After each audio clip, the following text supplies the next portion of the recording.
The air was filled with smoke and blood. The Roman Empire was divided. From the shores of the Danube to the sands of Egypt and Arabia, the Eastern Empire sprawled. The West ripped itself to pieces, abandoning Rome, while the righteous looked east.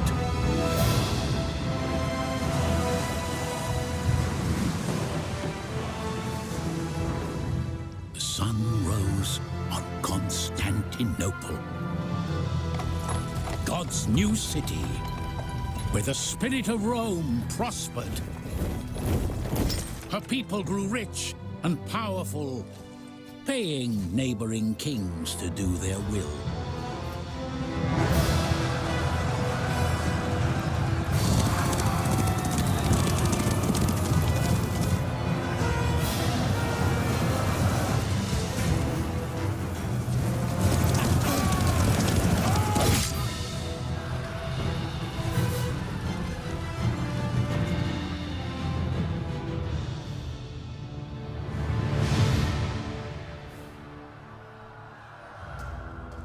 And behold, a red horse, and power was given to him that sat thereon to take peace from the earth.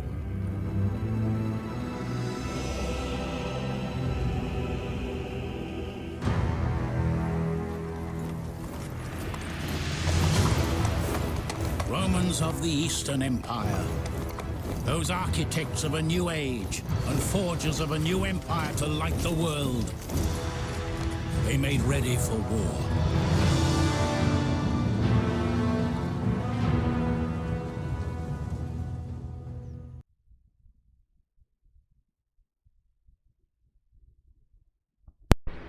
Alright, hello, good evening, and every other time in between.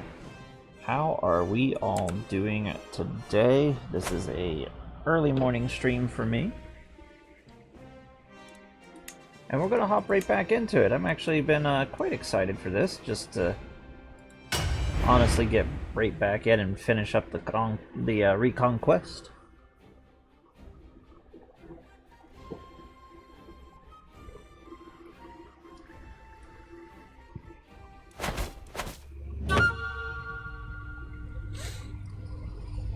Oh.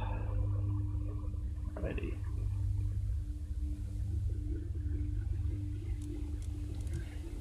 So we have the de facto Eastern. Oh, heaven forbid.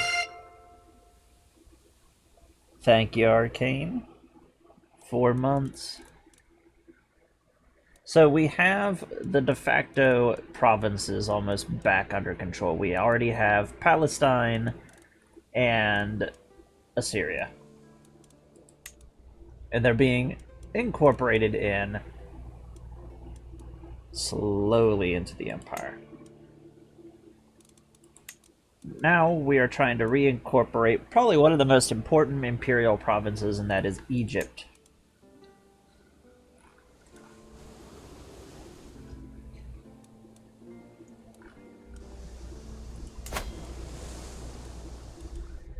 And first we're going to find what I did with my rally point.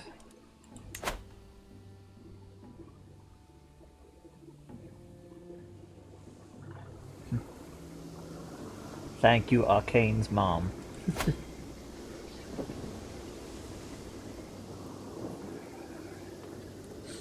So we now have 3 holy orders. 2 of them are directly under our control, so we can use them basically as we need.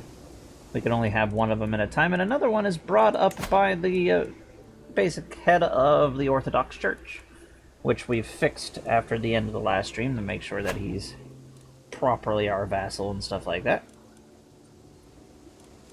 And we incorporated Alexandria, being that the dynasty here in Egypt has basically fallen apart.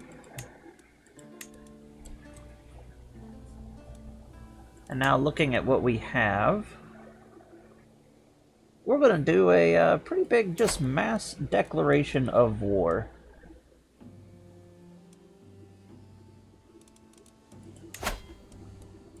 Just going to declare all these territories and knock them out in one big go.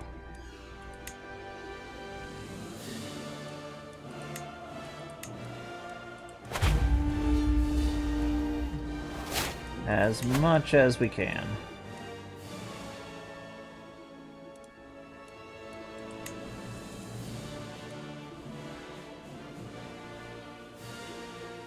I mean, I don't have a...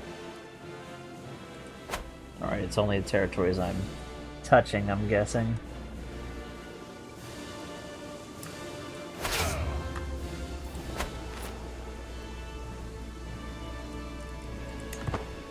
Emperor Constantine VI is probably going to die. I'm hoping he doesn't just kick the bucket right now.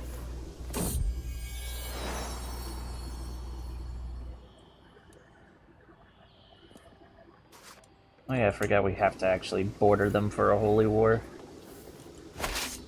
We'll deal with that.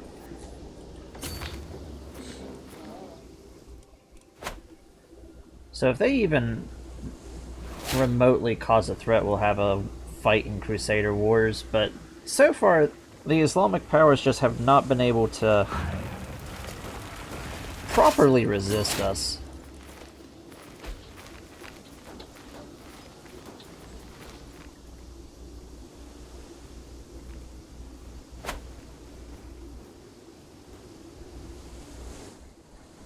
So rapid fire war like this is pretty easy, and we'll have our Holy Order, the Brotherhood of the Holy Sepulchre. Just basically cover our butt. And that's the first of them knocked out.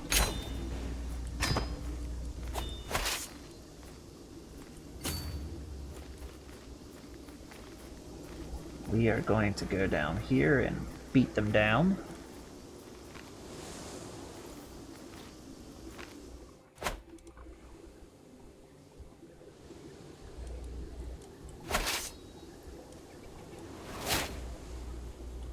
This would be a little fight for the Holy Order.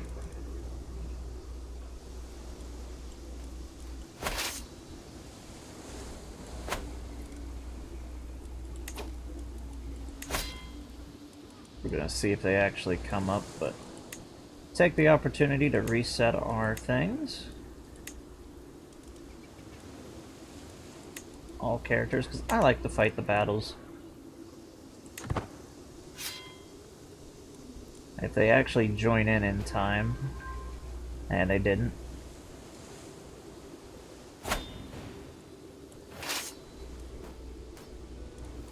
Just have them hold up there.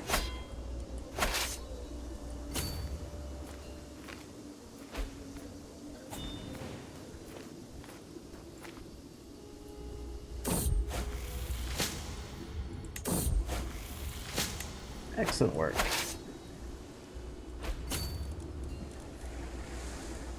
Have the guard go off and take out that enemy over there. I keep forgetting just how well, like, Cairo is as a province. It has all of the little special buildings.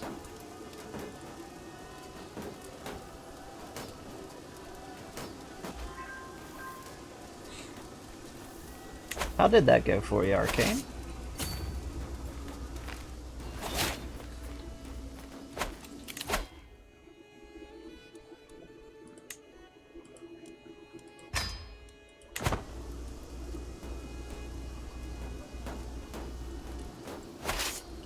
Good, it went really well. I'm glad.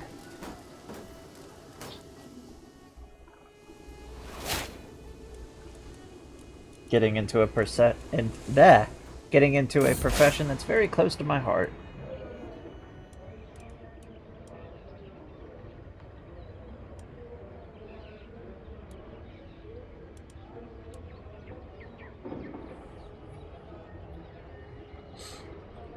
Patriarchal concerns. So this is something that I quite like now that we have a lot more of them. We're starting to get these events.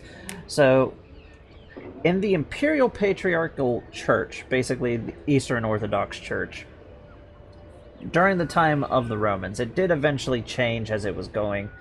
The Emperor was still supreme. If it came down to a certain point and the patriarchs couldn't agree, even though they did look towards the Patriarch of Constantinople as sort of the senior, the main thing is that they were all kind of equal.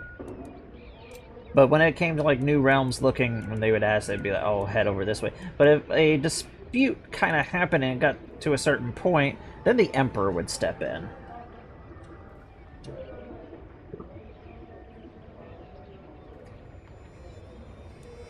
And how the Emperor would deal with situations within the church was he was supposed to be a third-party, non-biased. He would listen and mandate to the debates and stuff like... Not mandate to debates, but basically be a...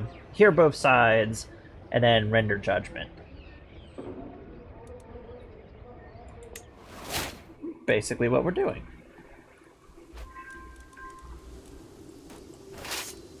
Have this really soon.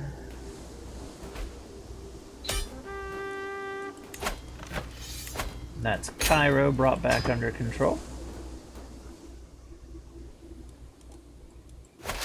And we're going to bring our army over here.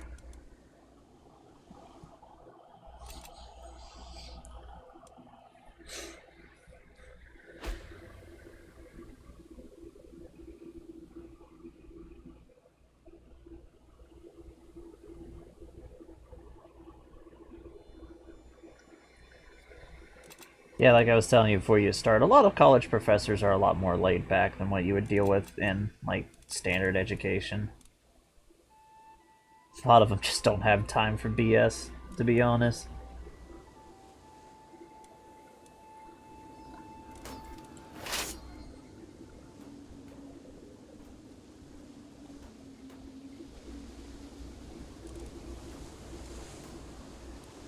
Just like that, we've already got a lot of the territory brought back under.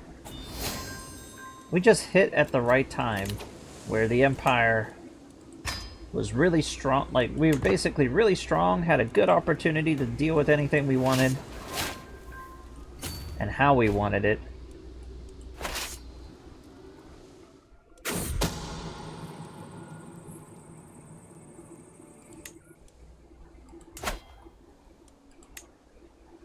We'll take that in a little bit. Now, I wonder if this counts as a border. No, it doesn't, so we have to take this area first.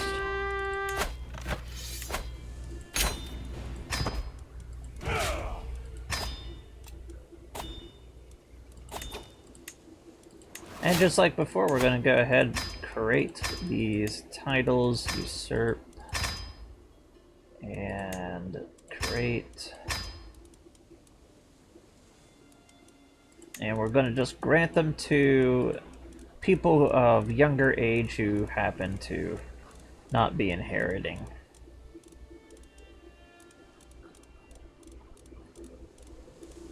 Preferably a steward, because they will upgrade it a lot more. Or at least somebody who has some good stewardship. There's one.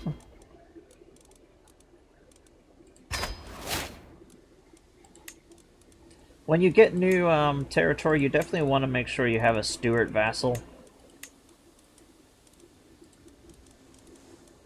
as they're going to help incorporate that territory much, much quicker.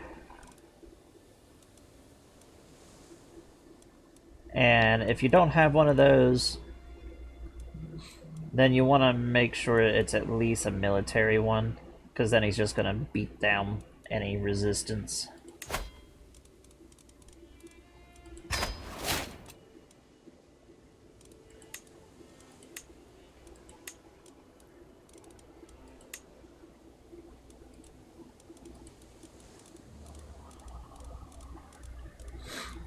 Let's see.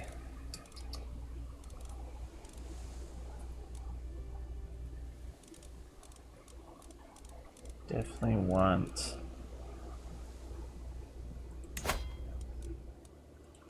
you to do.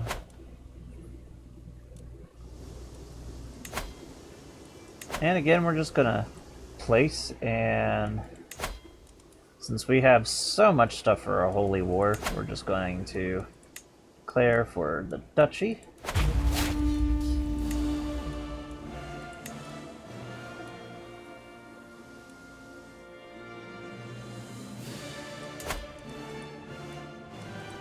Declare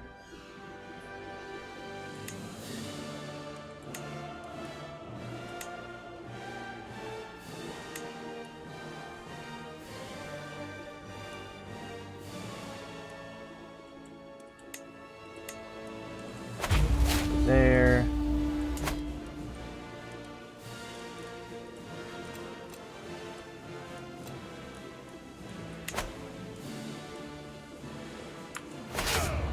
And march again.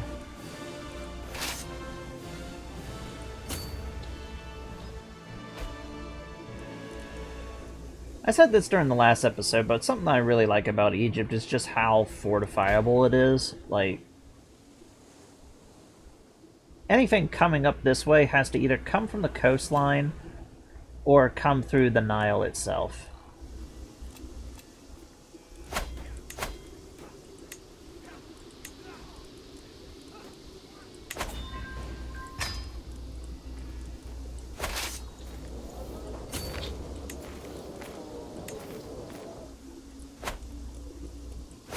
I like that we can also basically just ignore anything over here.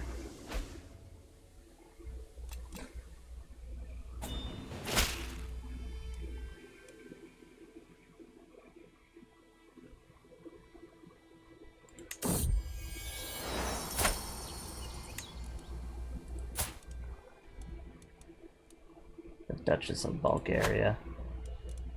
And we have loyal subjects starting to pop up, which is really nice. I mean, as bad... I'm still surprised, because yesterday we were, like, getting so far down on prestige, and our vassals were just loving it. Abandoned reason, only no war. Blood, mayhem, death, carnage.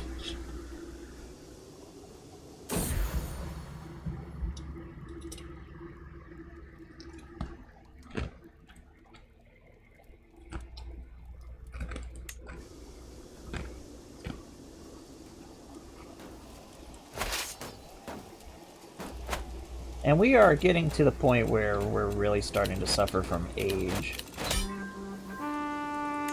Bingo, just like that.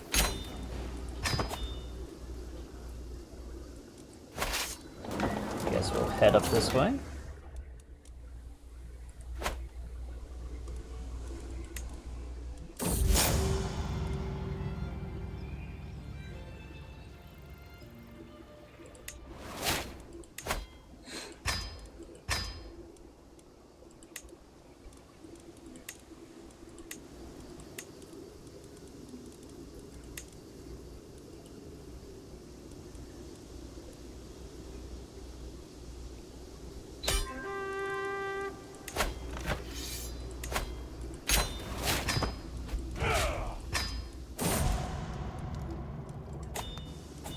And our Empress has died.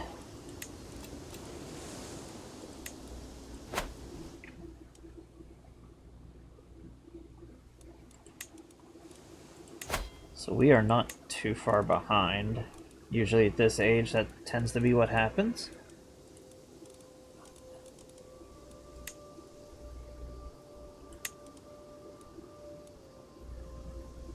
I want...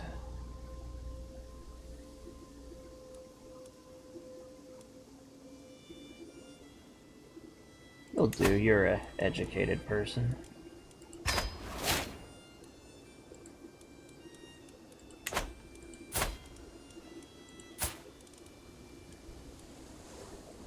His second spouse.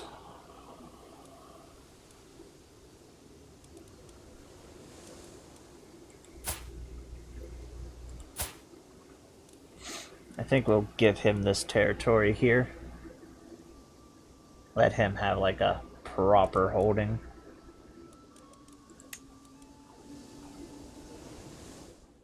Or maybe here.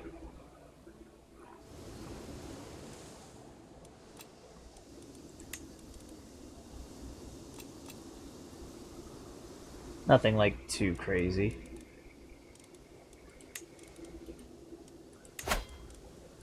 Holy War for the Duchy.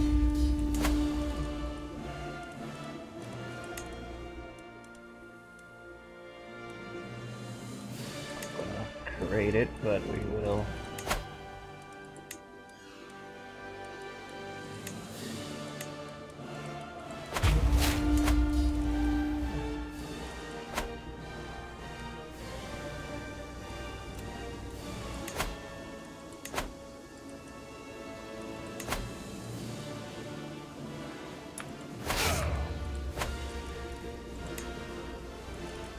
God, I hate how much of an easy time we're having at this, but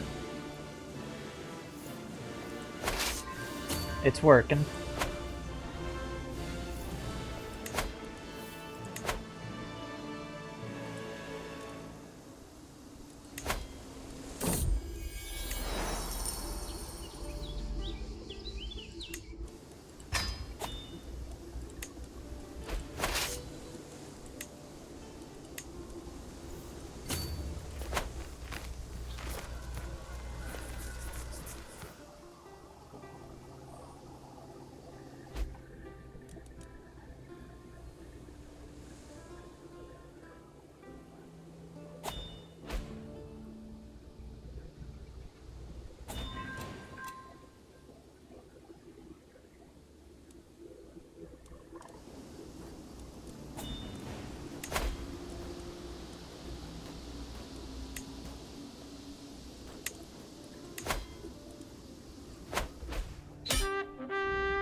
Just like that.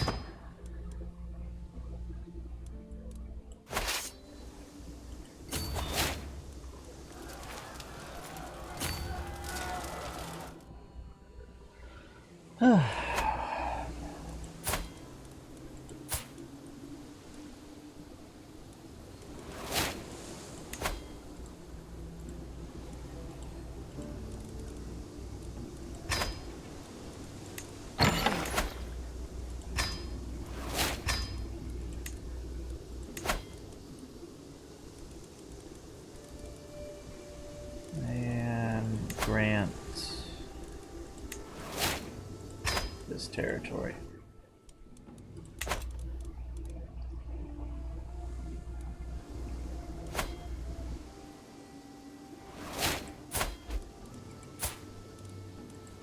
Bulgarian, yeah, that's fine.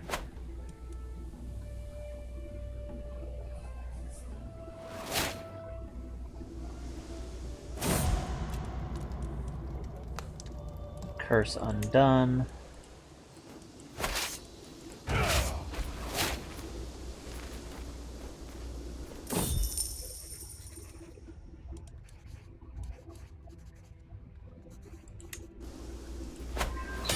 A nice upgrade.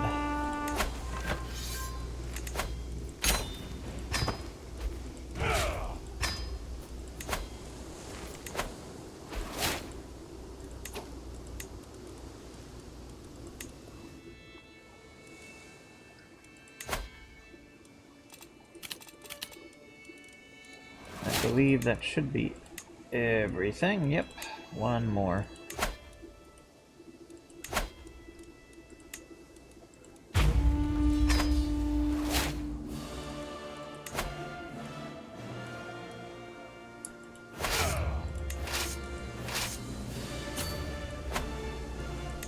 And the final spot.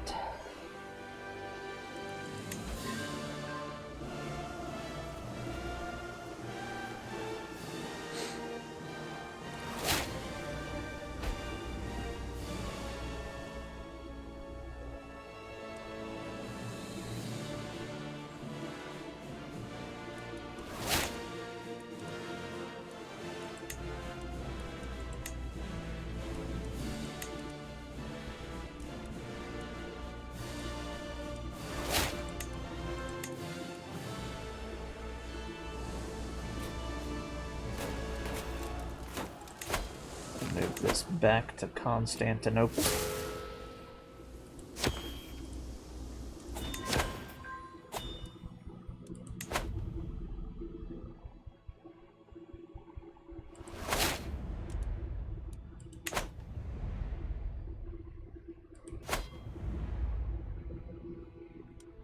Mysterious lamp. We're just gonna sell that off. All the good stuff that we got from all these conquests has been very nice.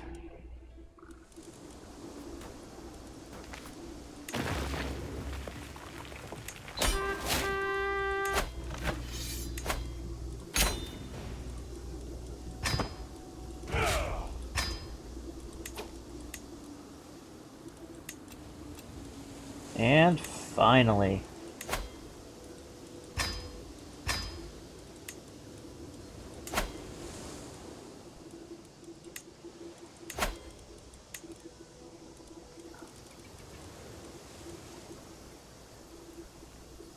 let's go with age again. Just gonna go down. We want anybody.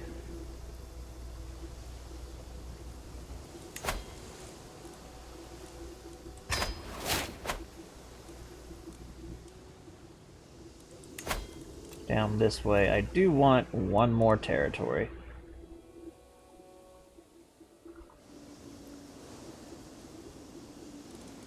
Now to think of it.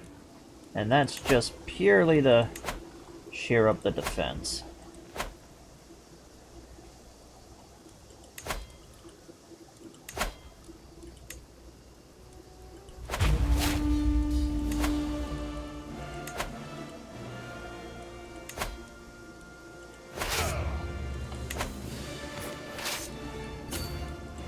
Not worried really about the rest of the area.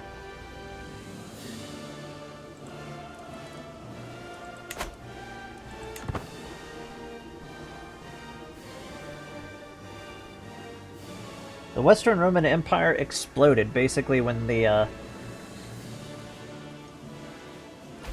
what was his name?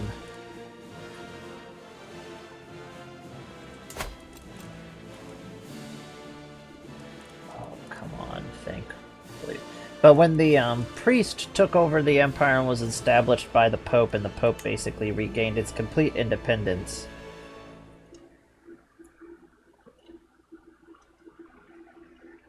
The Western Roman Empire was broken apart, so the last emperor, which is right here,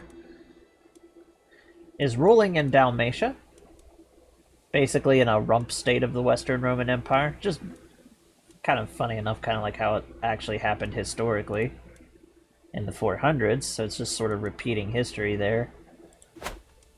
And the AI took the decision for the Italian culture, so now we have Italian in the Italian peninsula.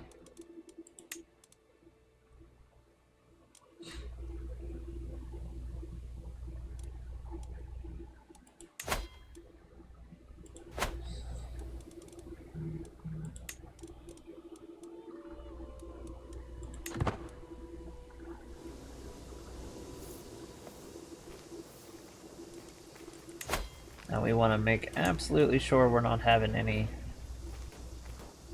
titles lost, because I don't want to lose half of the empire randomly.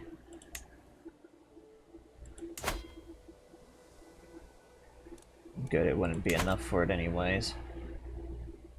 100 years. 66.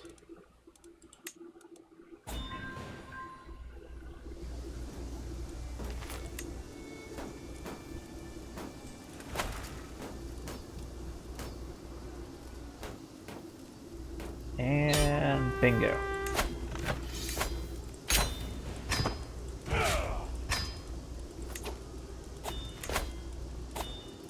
We're going to grant you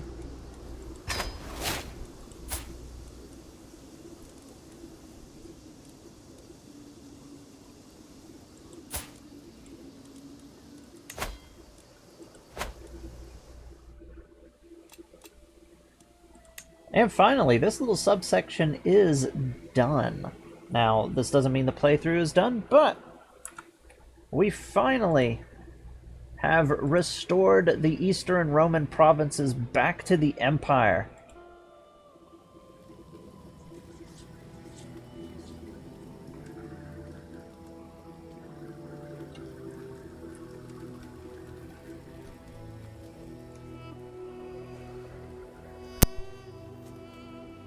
The day of reckoning has come. And when he opened the seventh seal, there was silence.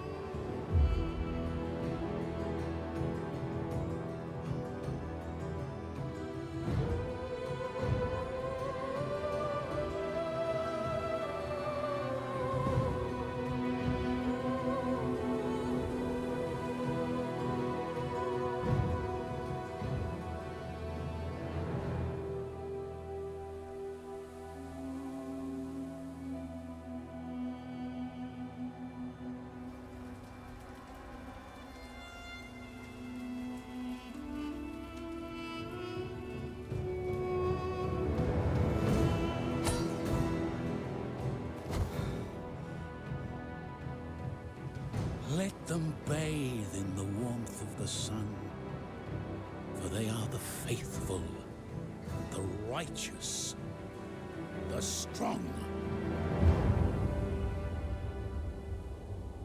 These words are true, as God is my witness.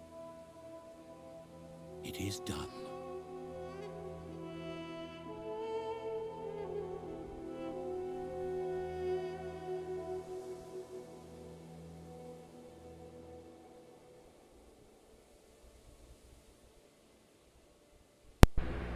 So with this, we finally have reclaimed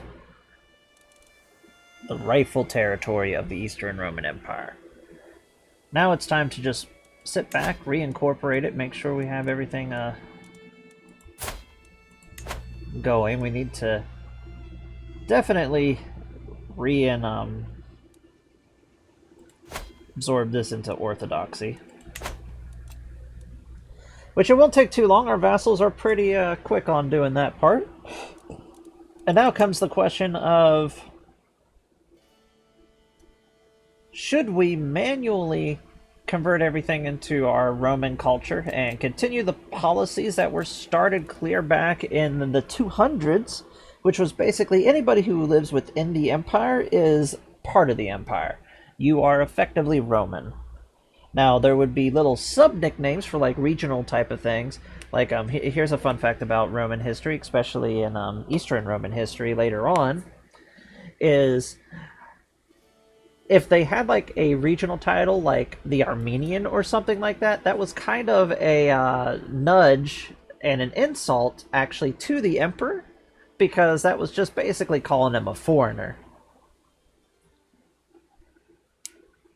So, like, the Armenian, oh, he's a foreigner. The Bulgarian, he's a foreigner. Whenever we started the campaign, if you remember, we had Michael IV the Khazar. It was marking him, oh, he wasn't, proper Roman. So, something a little interesting there. Now, we do have an immediate problem. That is, the Abbasids are quickly growing. And it looks like they're well on their way to forming the Persian Empire.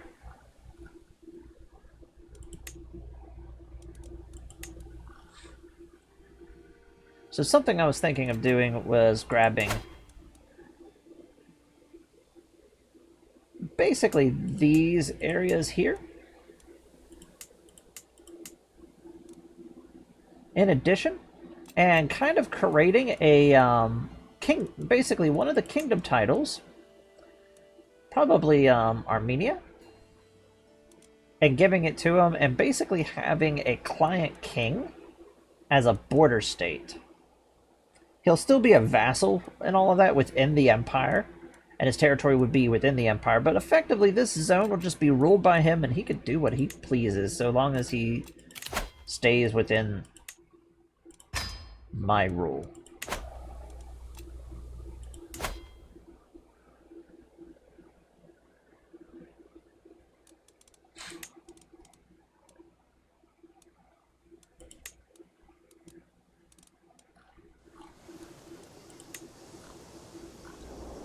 And effectively, I think we will start doing that, but we're going to first just sort of recover a little bit. We have had rapid succession wars back and forth, back and forth, back and forth, and this will be actually marching into some stronger territory.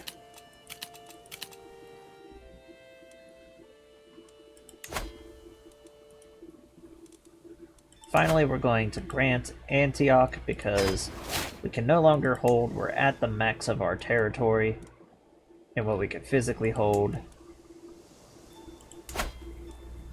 Why do we have this spot here?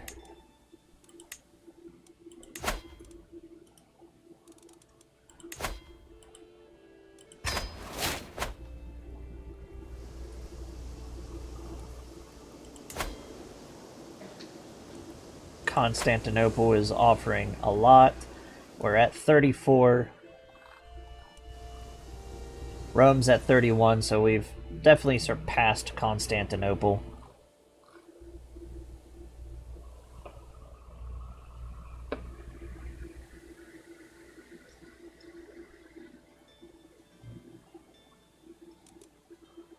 I mean, we've passed Rome and Constantinople.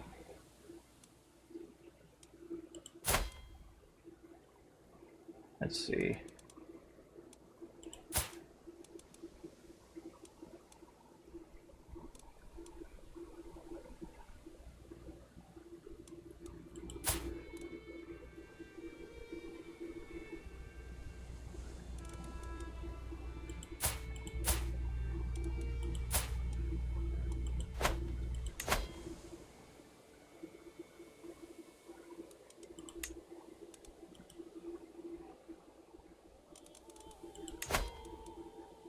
Modify, I need a forced partition.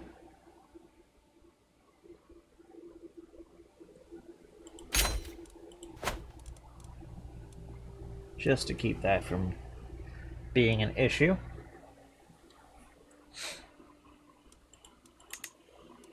Alrighty. Now here's one thing that I'd like to go and point out. We have went from being what is de facto, like this emperor is only our 4th character. We went absolutely ham with him. Like,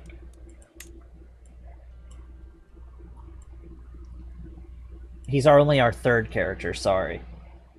So we had Theodosius the Just, managed to take over the empire, and I believe we gained all of the territory that was supposed to be part of the empire's territory. I know he wasn't emperor for very long when he died. Constantine the Griffin, which should just be called Constantine the Reclaimer,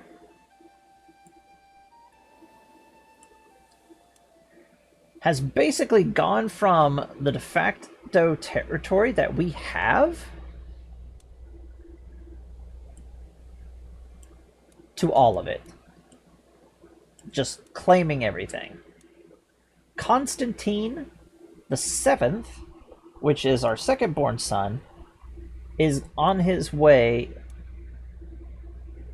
Oh yeah, I forgot we have a roaming around Muslim half-brother.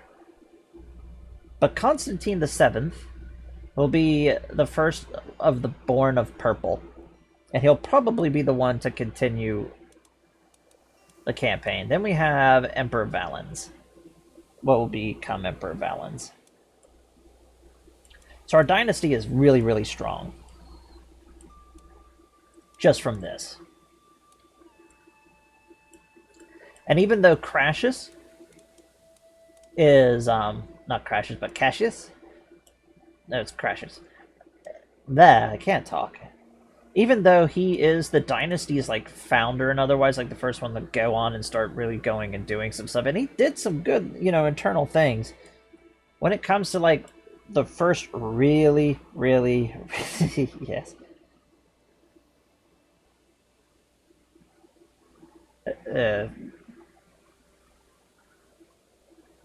Love you too, Arcane.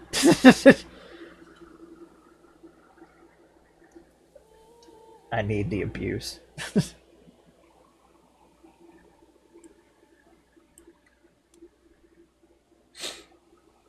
Making fun of how I pronounce things.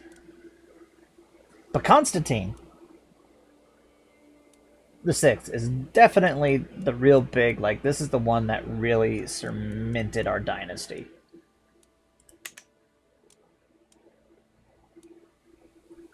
So now we're mostly just consolidating our holdings, reincorporating every bit of this back into.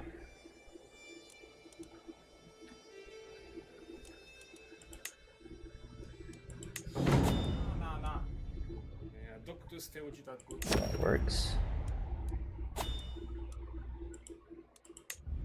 And we have the best imperial court in the world, at the highest.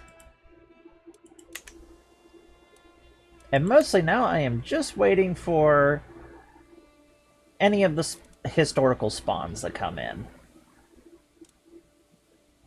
But before we can turn our eyes to the west and start pushing out to basically fully recreate the Roman Empire, we need to shore up our border with what is about to become another Persian Empire.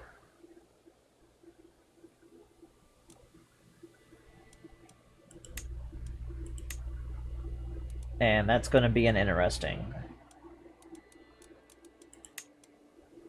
Because the way that they're going, yeah, we're going to have another Persian Empire very soon. And the de facto territory of the Persian Empire is pretty decent sized.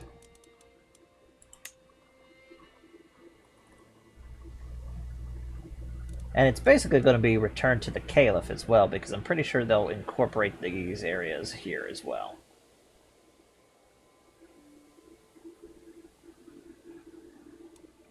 So the Empire really needs to be ready for another peer power, as the eternal enemy of the Romans is looking like it's about to come back, which is the Persians.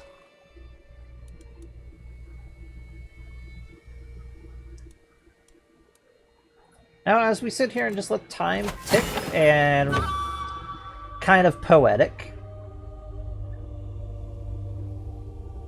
he died of his gang rot.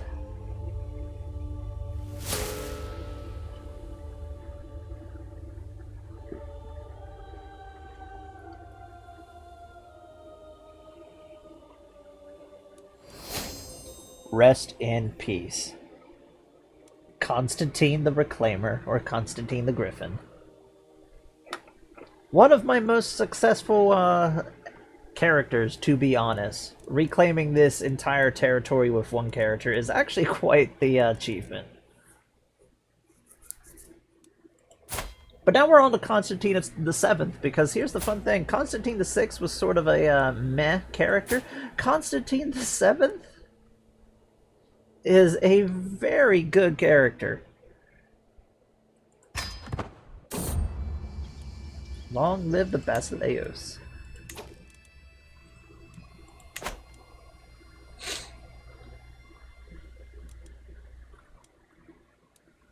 Now we have a decent amount. And we're still just sort of getting everything under control. Let's see how well the not development, but county control.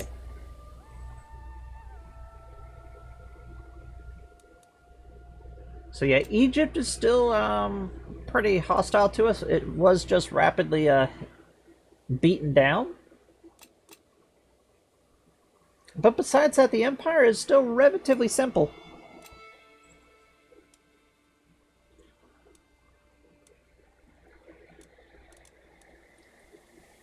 Honestly, the world's actually pretty stable, relatively speaking. Let's see. Our development. As Constantinople gets bigger, it's going to start bleeding out, and this is going to turn into something really fun and crazy. Baghdad is really decent. Of course, Rome is, and then so is Cordoba. So we are the most developed. Yes, we are definitely the most developed. Nothing in India is quite as developed. So Constantinople is by far the center of the world right now.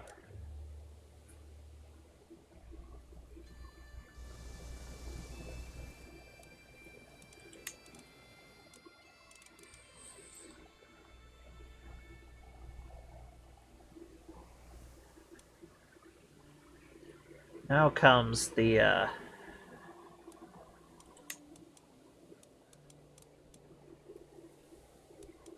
interesting conundrum.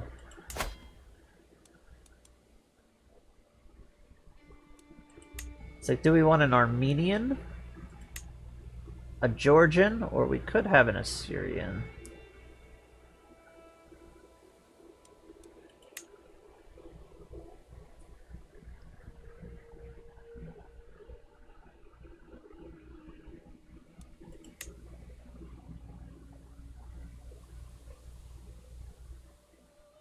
Could go with an Armenian.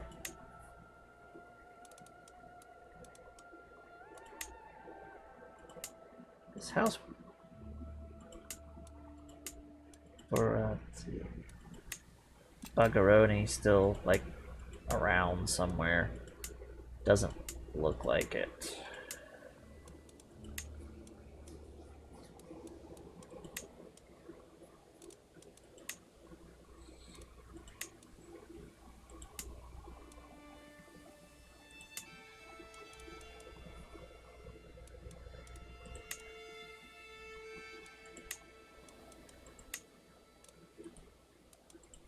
So we're going to launch our first holy war.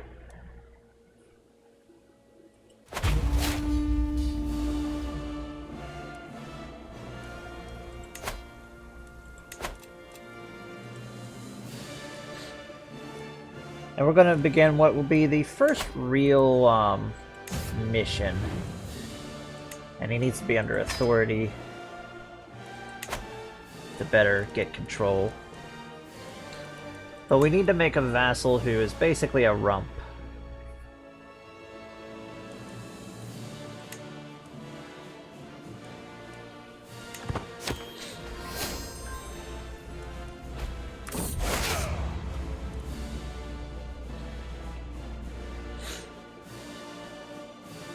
One day we will be like our father. I do like that he's like living under the shadow.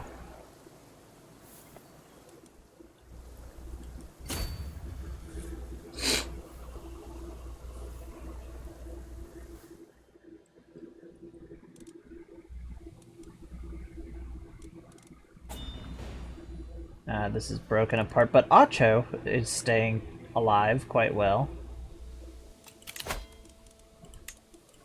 Oh. 32, that is. Like, yes, please. 29, my oh my.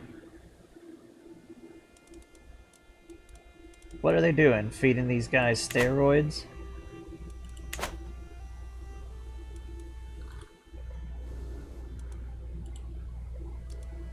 It's crazy what having a few universities in your empire does. You have a decent size.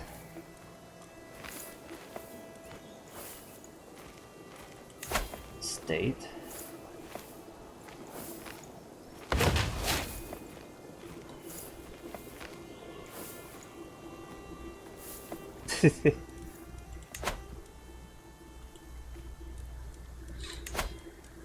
Get him super stats.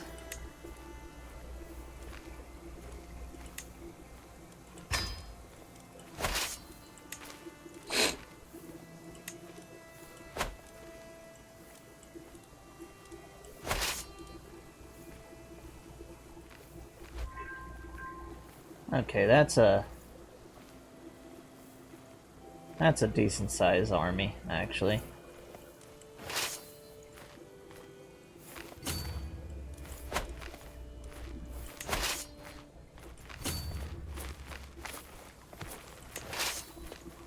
We're gonna try to catch them in the open and annihilate them.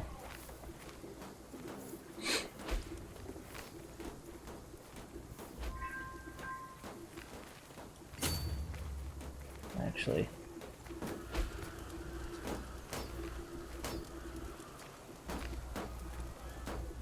get over there. There we go. A much stronger resistance this time.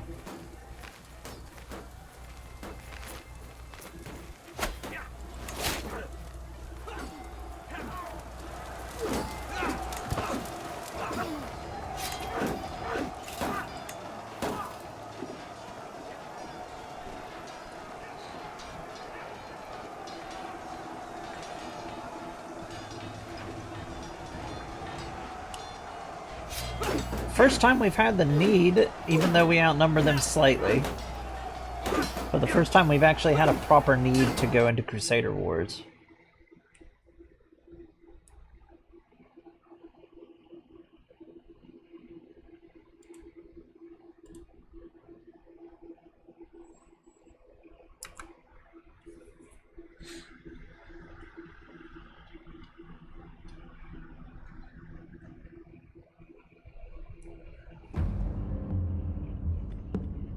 And we are in 919, so we have the Imperial armies as they would be represented during the time of the Macedonian reconquest.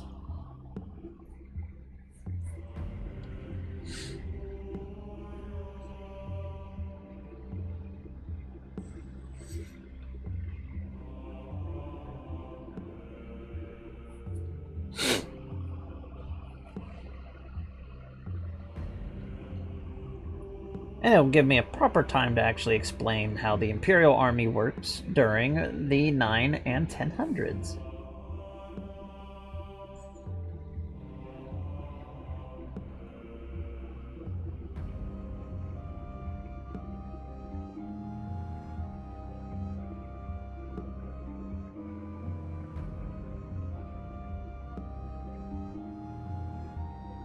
Boop boopity bop bop.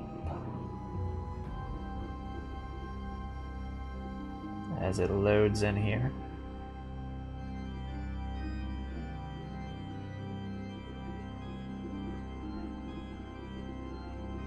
Looks like they have some mercenary cataphracts.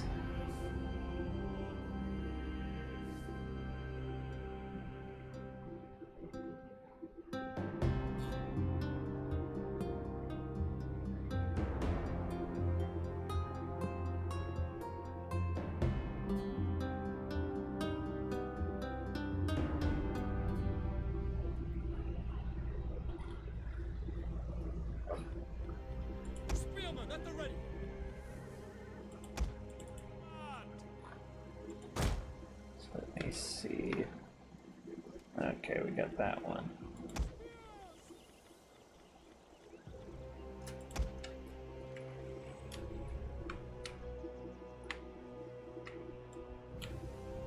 Now, if you remember Arcane, this is the one where I'm using the extended roster mod, but if you don't want to use the extended roster for this right here, just basically copy and paste the previous, basically the early Dark Ages, and just turn on the Byzantine medieval skin pack. You're effectively almost getting the same thing.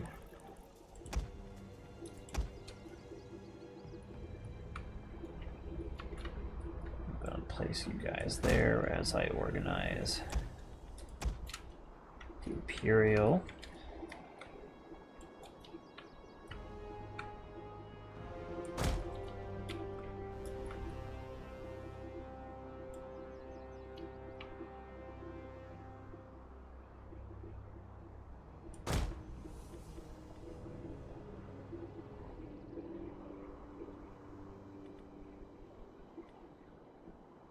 I don't blame you, man.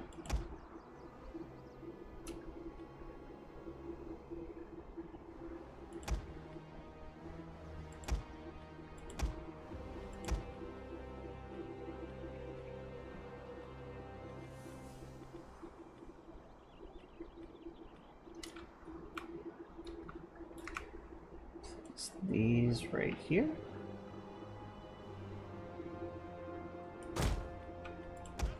I'm going to place these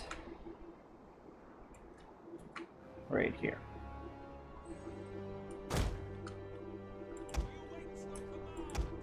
Texiani and that's a good foot. Not even going to attempt to pronounce that, but it's basically the Imperial Texiani.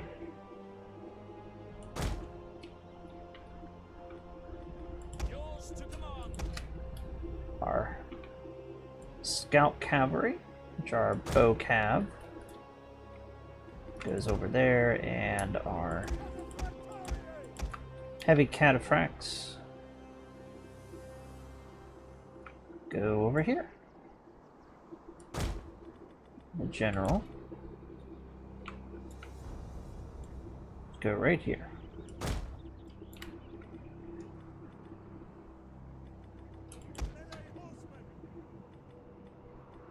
Hold formation.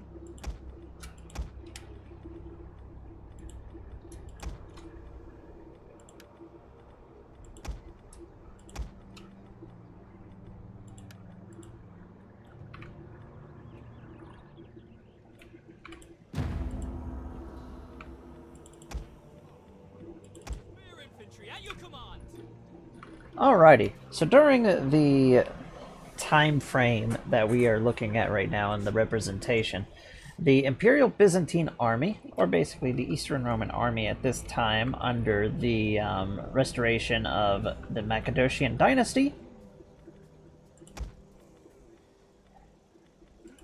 is basically the closest that we're going to see to the High Imperial Army.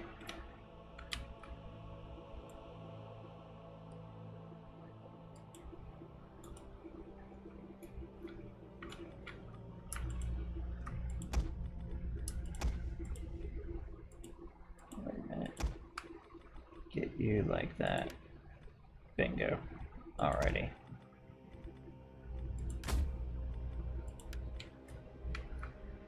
So this is one of the most successful armies in basically the medieval history, and one of the most successful armies during the entire Roman history.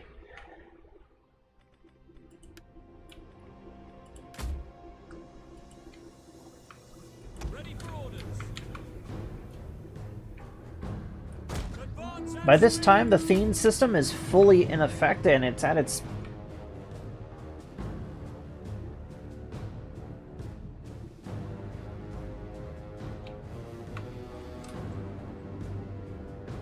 Yeah, I hate that as well.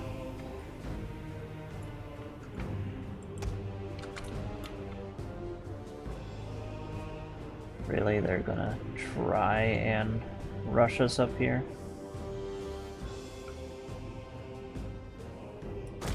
Okay, that works.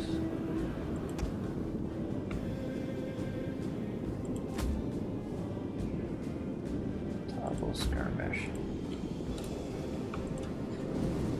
So each one of the Theans are responsible for providing so many spearmen, and they all have to have certain equipment styles, which are these right up here. So they are higher quality than your standard farmer levies, as they are semi-professional soldiers. They're given a certain amount of training.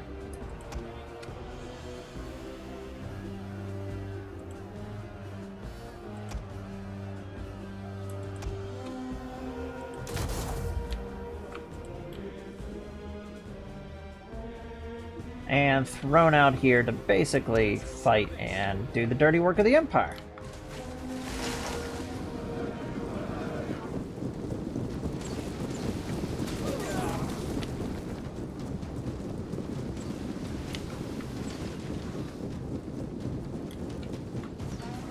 First real major taste of the fight right here.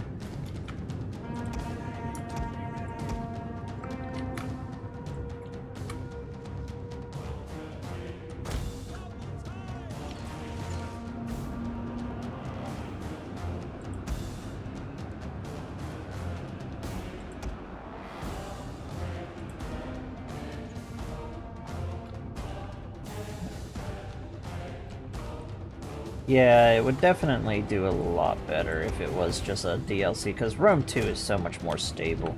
I'm pretty sure I wouldn't be getting any of the unit lag stuff if this was Rome 2.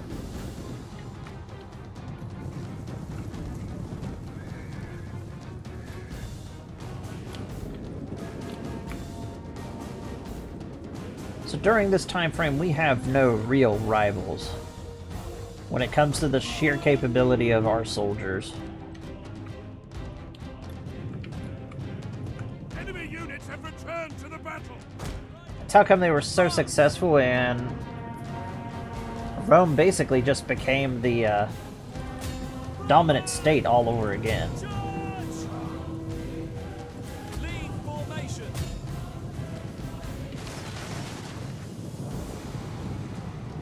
Have our horse archers do their thing over here. At your service.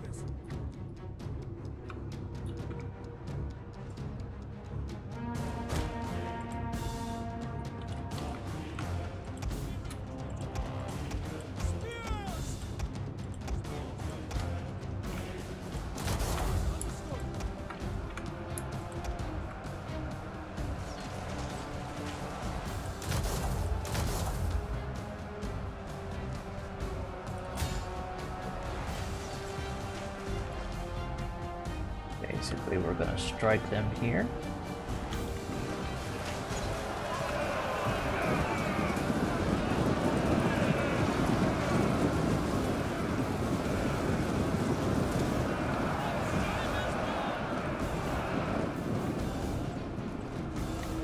As I mentioned in previous playthroughs, you can tell whenever you're really taxing the Attila system beyond what it's supposed to actually handle, because the music is usually the first thing to go. And luckily, it has not broke.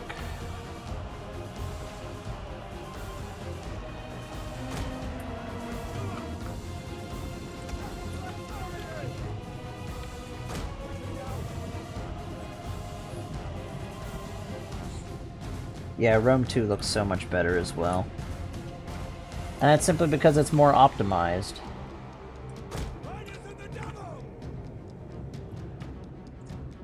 Unfortunately, Attila has just basically been abandoned.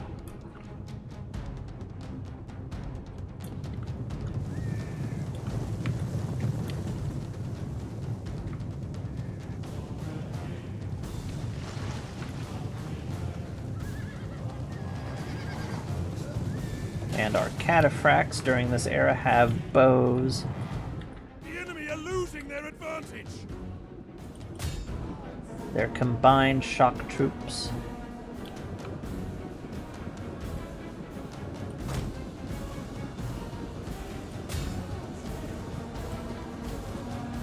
Actually, everybody who's not Imperial troops, charge.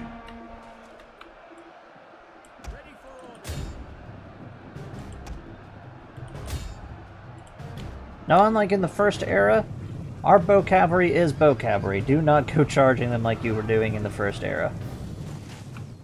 They do not hold up well in a sword fight. Let's have a look at our Imperial soldiers. So Imperial soldiers are a lot more, basically what's the difference between the thematic soldiers and the Imperial soldiers is the Imperial soldiers are full-time professional soldiers. And these are usually handpicked and loyal to the Emperor. And particularly what would accompany the Emperor is the cataphracts. These were like his personal soldiers.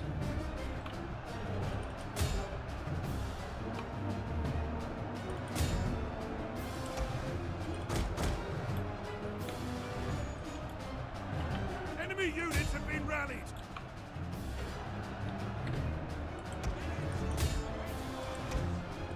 The general has been killed. Excellent.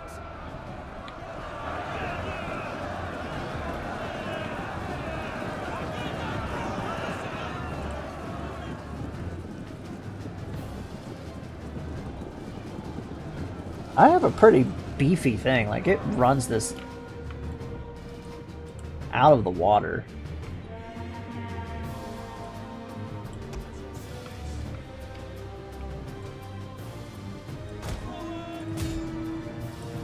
There we go.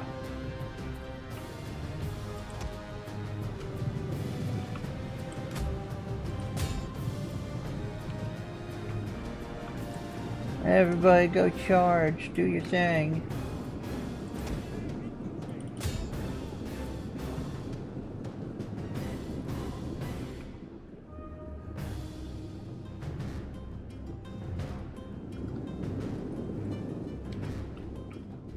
Yeah, because I have a 480 in this. I usually just limit Crusader Wars, to be honest. Service to Rome. They are trying to take out our general. Defend him.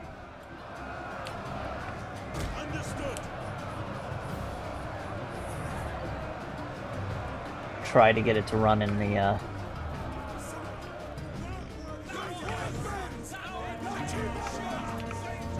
There's the Emperor in his golden armor with his helmet.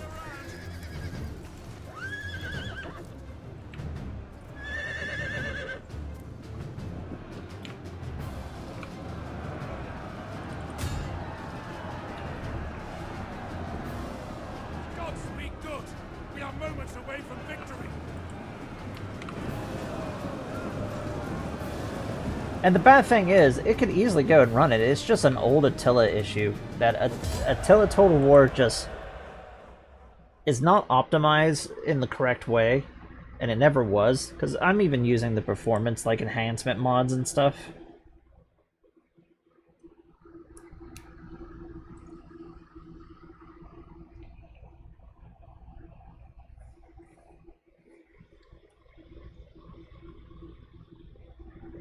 And it's still just being Attila.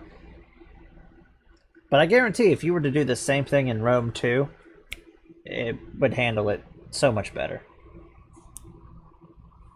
Just so much better.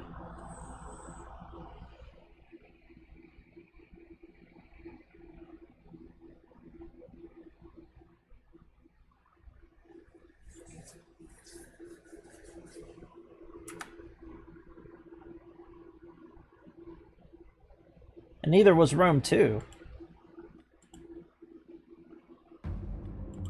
Once you go above 20k, that's when it starts to suffer.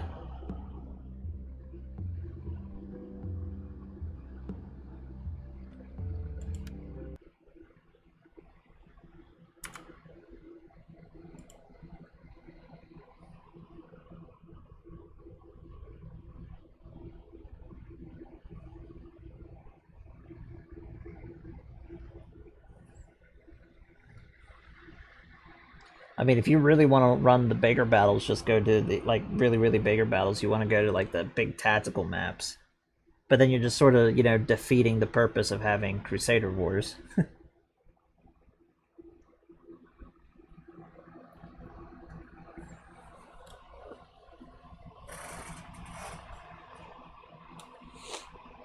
Honestly, something I think would be kind of useful for Crusader Wars, and it would kind of be historically accurate when two large armies actually did meet, is it would have a portion of the army and basically have them fight a few days in a row.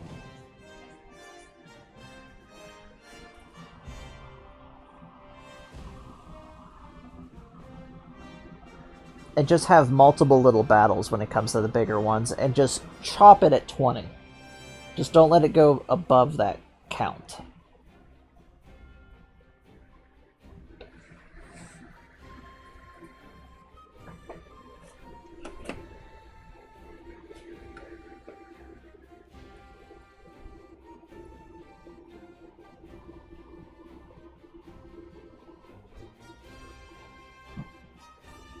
Yeah, because they're so pressed at pushing them out and getting them out. But going and having it, like, last multiple days is... Just take a look at, like, the 100 Years' War, where the English and the French armies met each other, sometimes days apart, the same army, back and back and back.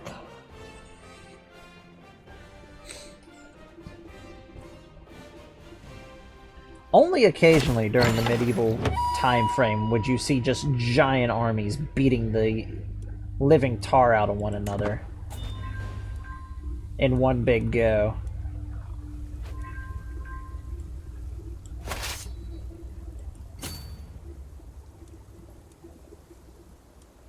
And now that we have that, we're just gonna start beating these guys' castles down. The border forts.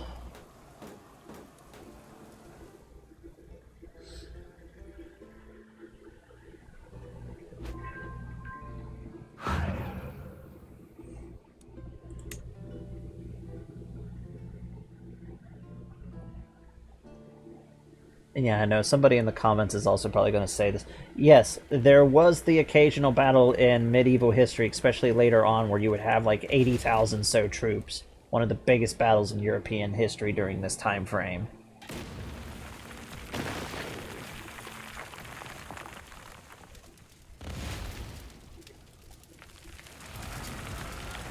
The Iberian Peninsula had some pretty big battles.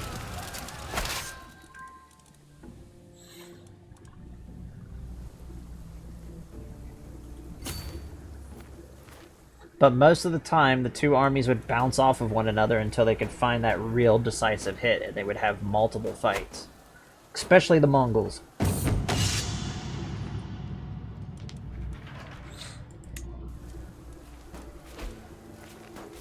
Heck, the Mongols excelled at that type of fighting, making sure that they could drag out every battle that they could.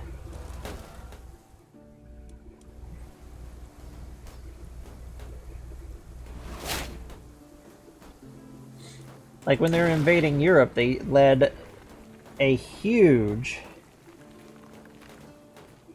Oh yeah.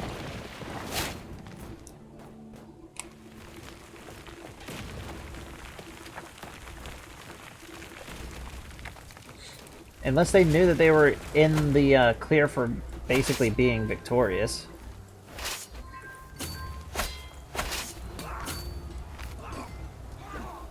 We're gonna come and hit these guys. Like, I'm pretty sure if I fought that battle, it'd be a pretty intense little fight. But I just want to break them.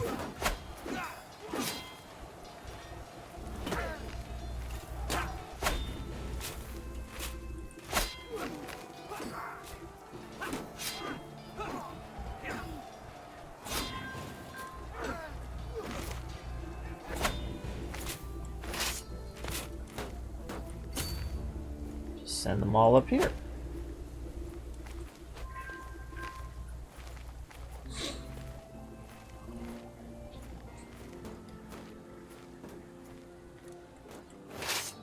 Part of the reason why I quite enjoy English military history when it comes to this time frame, because they were a little different. The English quite enjoyed a head-on fight.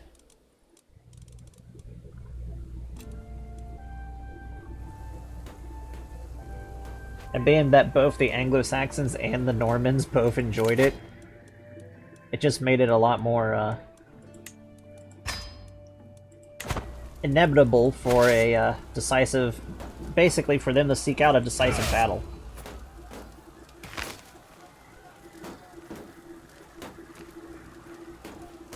Part of the reason why Saladin had a major issue with King Richard. Because King Richard kept basically being in his face and just wanting that decisive battle.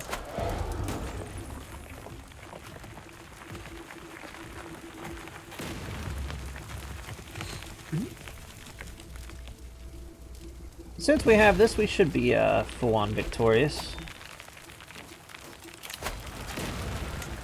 And we need a new spy master.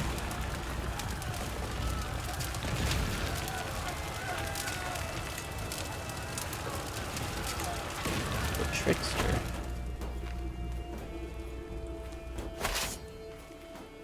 What is he, Loki?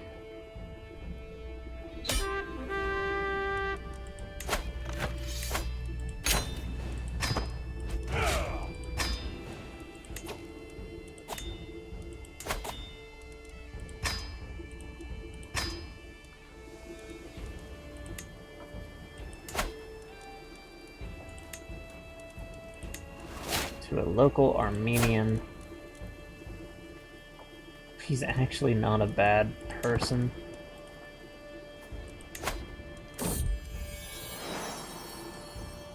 Would you look at that? We have another boy. Bring that to him in a moment.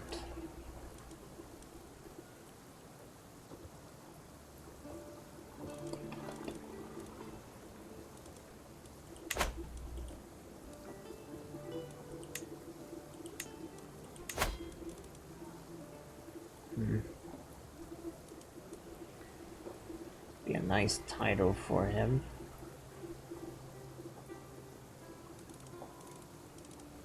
Do I not have a... Why do we have people who don't have full Oh, those are kids, so never mind.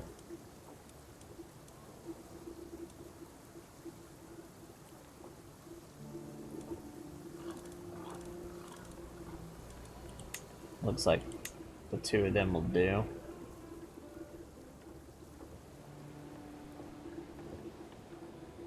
Marrying an unlanded.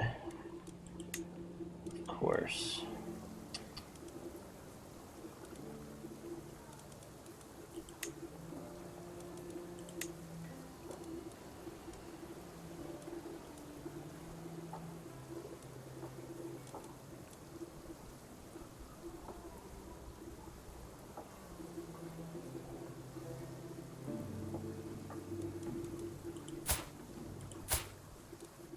I don't know why there are so many Norse children in my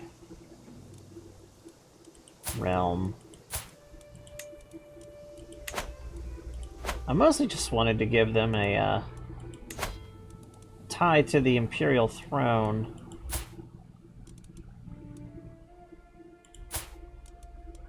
Here we go. Arrange marriage with...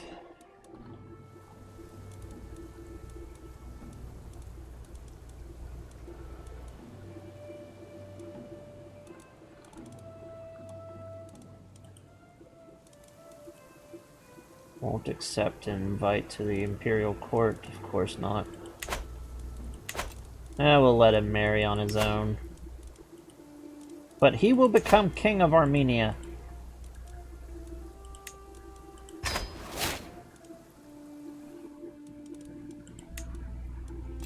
That is our goal, is to turn him into the King of Armenia.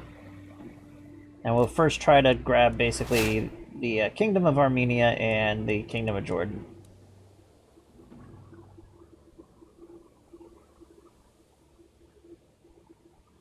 I'm actually not sure how to check who has the most channel points.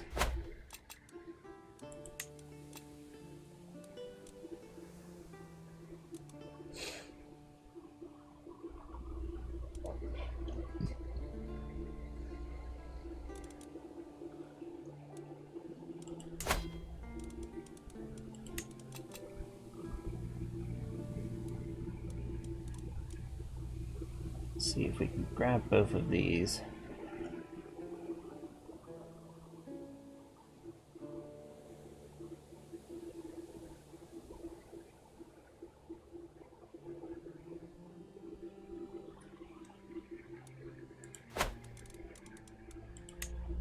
Yeah, they're not showing up like any requests. Like, they're physically not showing up.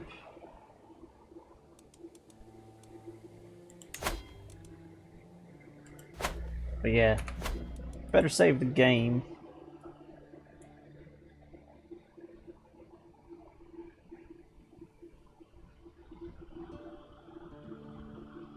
There we go, I can see that one.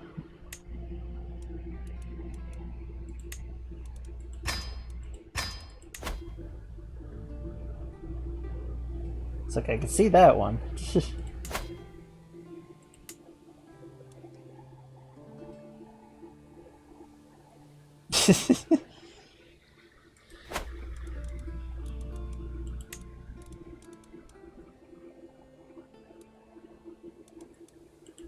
We just need one more and then we'll have the kingdom.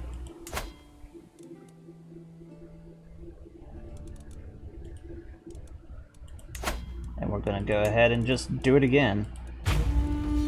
Because I have the points and the capability, and I want to go ahead and just establish and let him hit his own realm.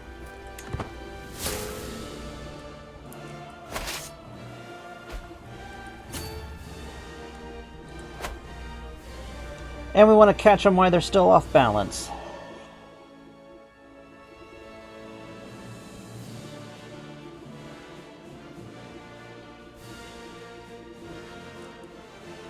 Yeah, I think there's actually a setting, like I'd have to mess around with it.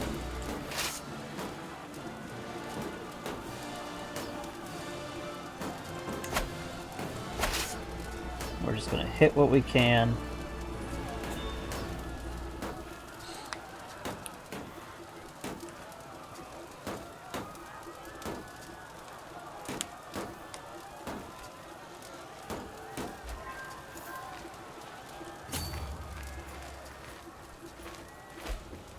Give me your land.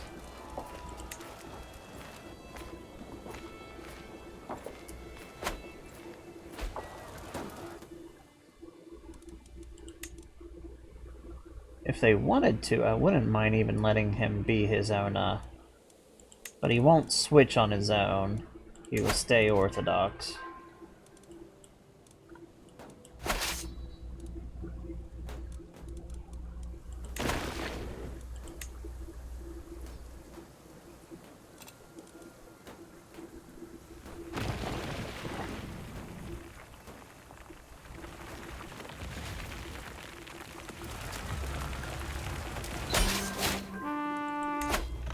Well, that was quick and easy.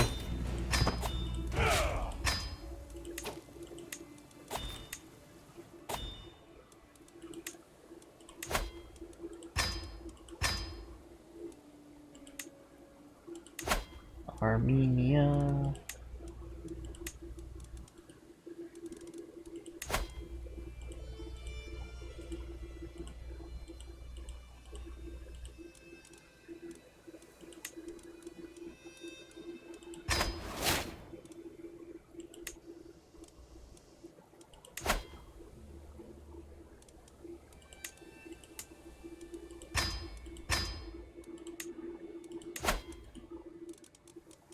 Grant titles. And let's mess with his vassal contract.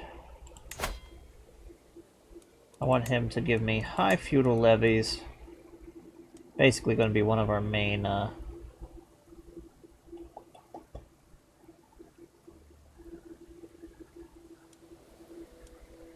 could guarantee council rights just to keep him happy.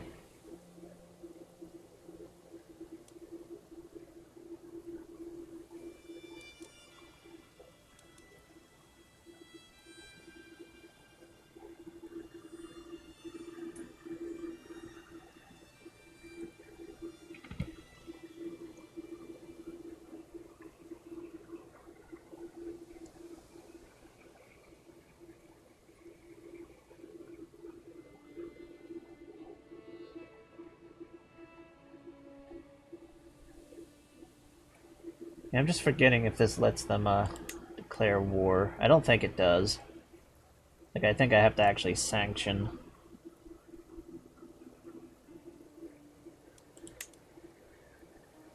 Yeah, something like that will do. We want them to keep their realm together. This will do for right now, and then we can, as we go down, kind of give them down to... Or we'll just leave it right there.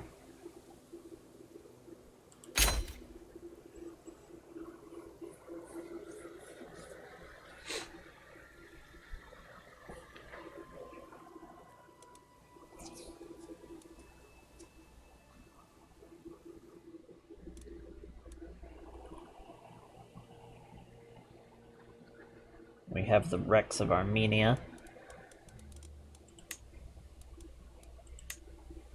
Now remember, I can actually customize their titles, like what they're actually called, so if you have a suggestion for it, feel free to go ahead and do so.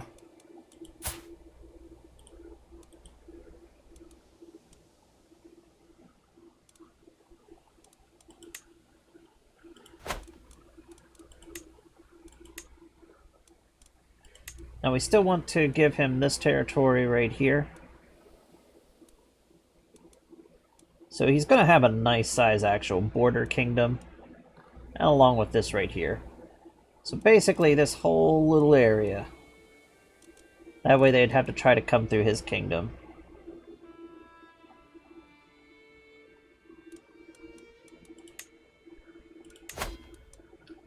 Let's see. Short Reign is one of it. We're evil, and he doesn't, well, considers us evil. We're also a zealot. They're a zealot. So yeah, that's nice. As long as he's, you know, loyal, that's all that matters.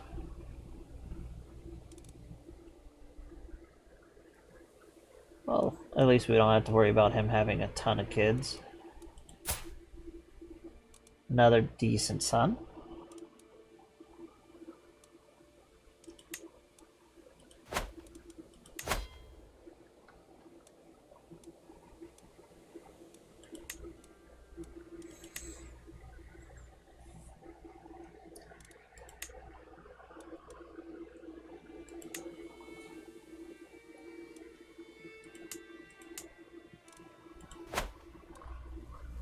Let's see.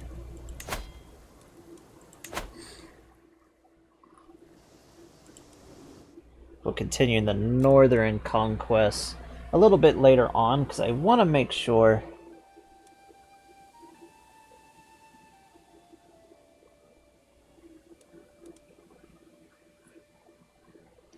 lore accurate Roman.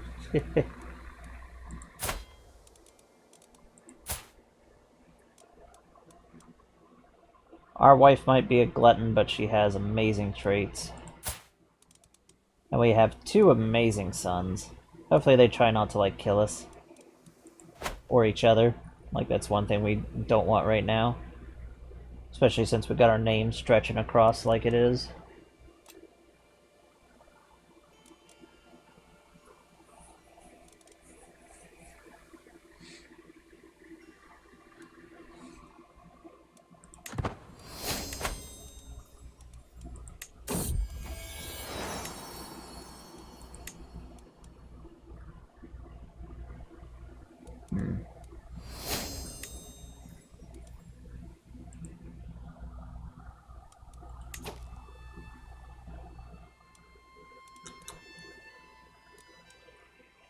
We're going to go ahead and declare a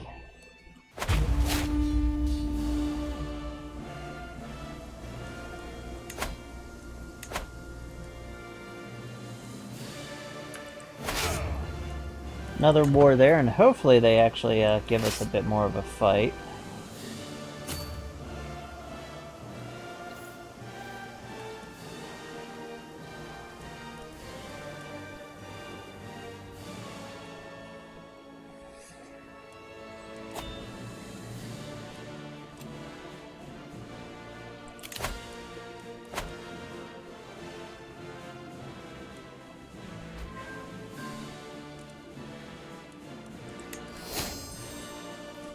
I don't know why it was having us give permission for there.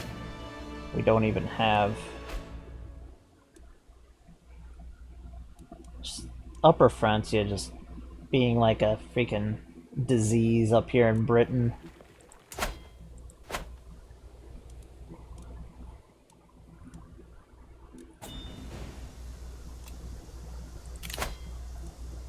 Well, yeah, we're not giving you any artifact, no. My stuff.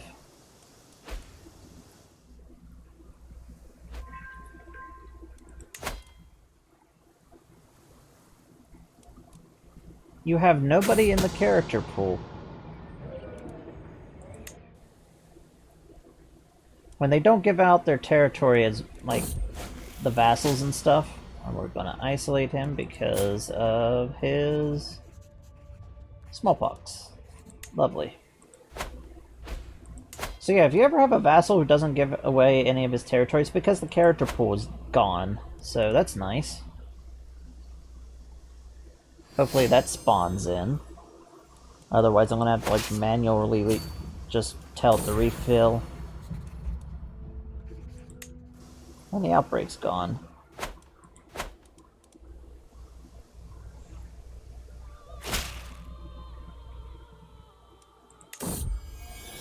And we have a lot of people coming to pay us homage on the battlefield.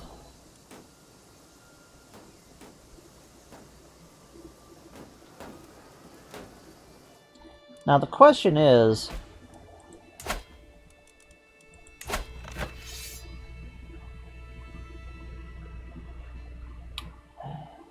That's interesting. Could we see a return of the Western Roman Empire again?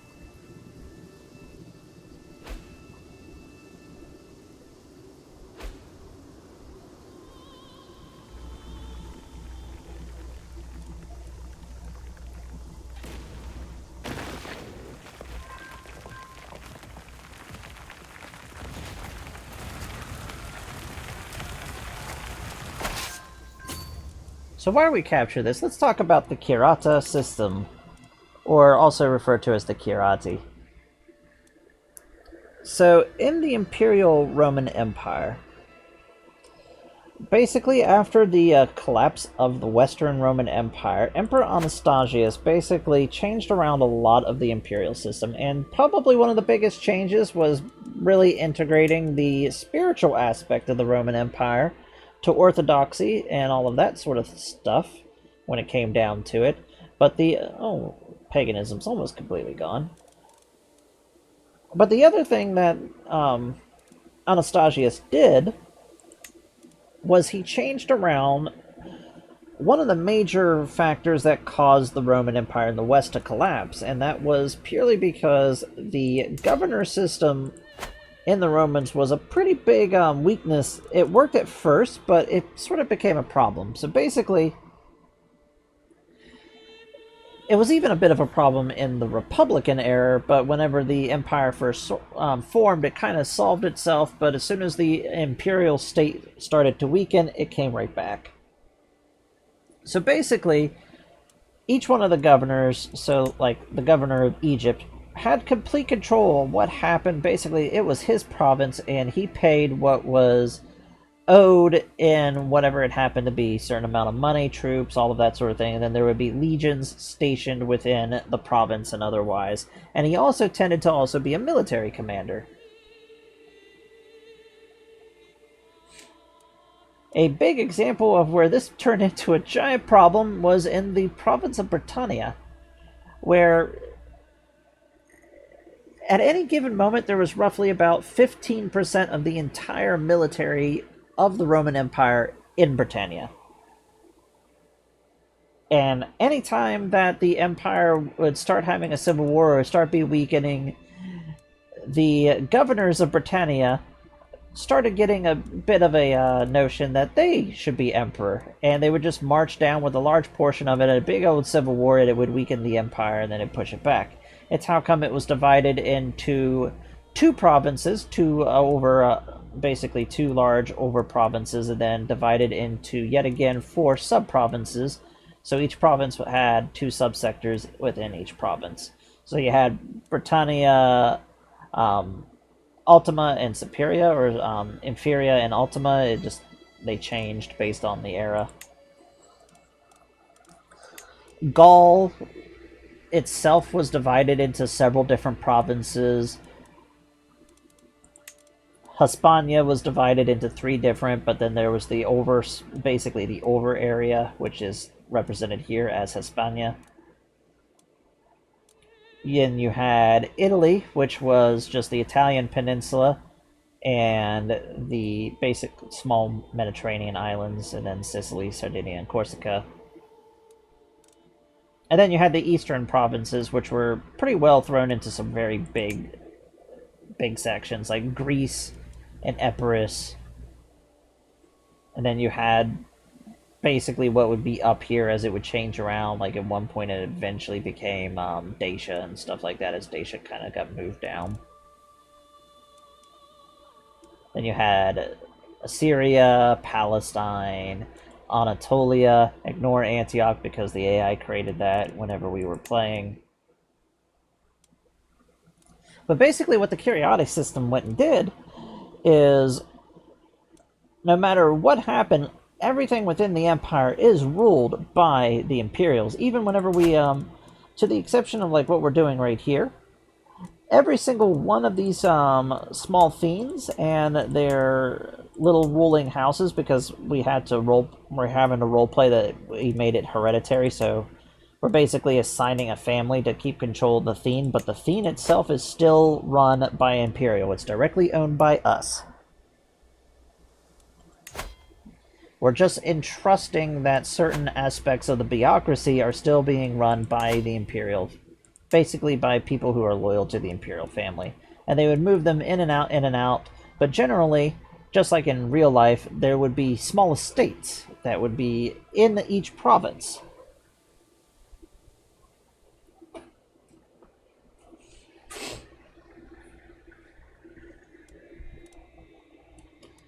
So Anastasius was pretty smart when it came to that part. But eventually, the Emperor Justin would come around and put it a lot more where they had the right to basically assign somebody. And historically, they assigned it, and basically, as soon as a certain term would be done, it would be basically brought back, and they would have to go and sign a new one. And the Senate would recommend certain people for certain provincial holdings and stuff. And when the Thene system, after the Islamic invasions happened, that became a lot more prominent, as there was a lot more smaller individual breakdowns of the empire into the individual Thenes. And basically, now that we've reconquered this, we've turned the Thene system into a lot larger of an area, covering a whole bunch of different spots. And we also granting the patriarchs, basically what we're doing right here, is the holy sites are going to be run by, we have the patriarchy, so we're making sure that the patriarchs are all basically under the control of the head of the Eastern Orthodox Church.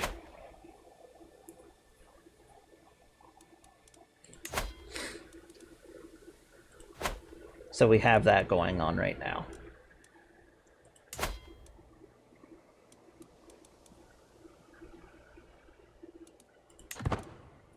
And now we're just trying to make a border realm, basically the equivalent of a client kingdom for the Empire right now.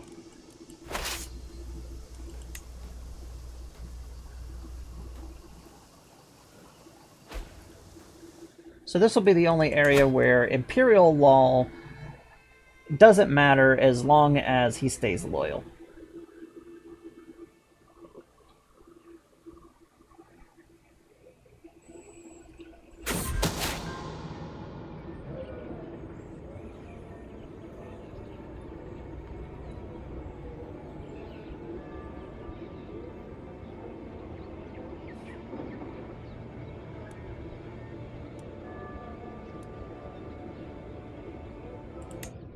Oh, that works for me. So all of these changes that I'm talking about, arcane, like these all happened after the collapse of the Western Roman Empire. Basically, with what would eventually become what you would consider Byzantine, a lot of those changes was basically done by Anastasius, well, started by it, and then Emperor Justinian basically continued it on. And then Heraclius was the one that started the turning everything Greek. Oh god. This isn't good. I've let the Imperial army get too swollen here. Get here quickly.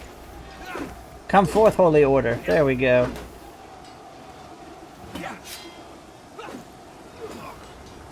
Darn it, that was an excellent point where I could have actually fought that.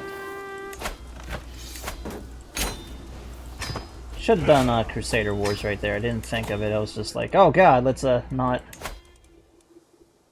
have things go horrible. Okay, it is just taking him a moment.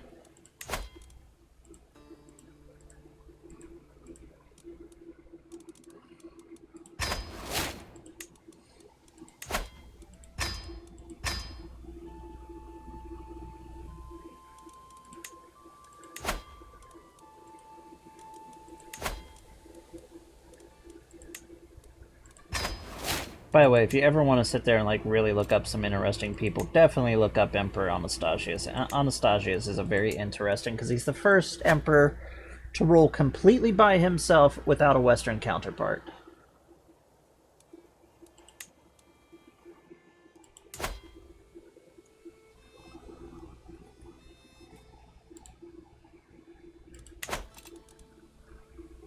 So we're setting up a nice little kingdom over here.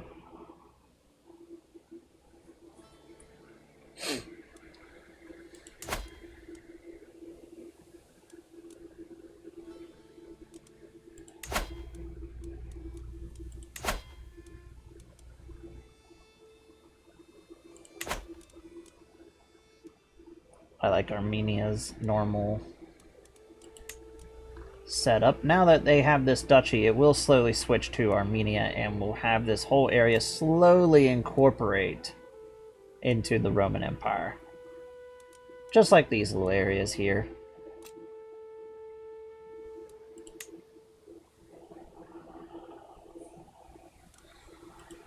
Now we will have a major fight with the Abbasids, which are slowly coming back. Before we can do another campaign, we have to let our armies recuperate.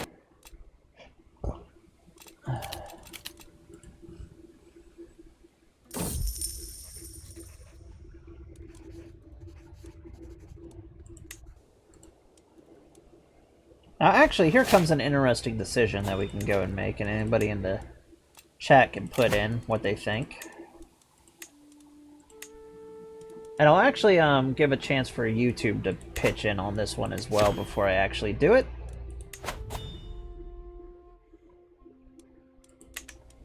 We have a dagger, which is nice.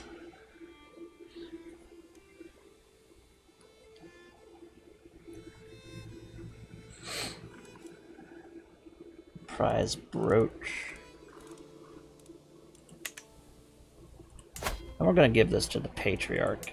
Just because I kind of like the idea of the Patriarch running around and, like, stabbing people.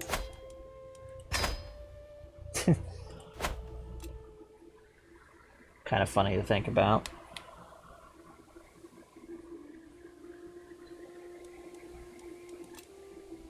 Okay, everybody, if you all need to take a quick little break or something like that, go get some water. I am going to be right back. We're going to run the bathroom. So we'll be back in like 10-15 minutes. Go ahead and refill everything that you need to. Be back in a bit.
Alrighty, we are back.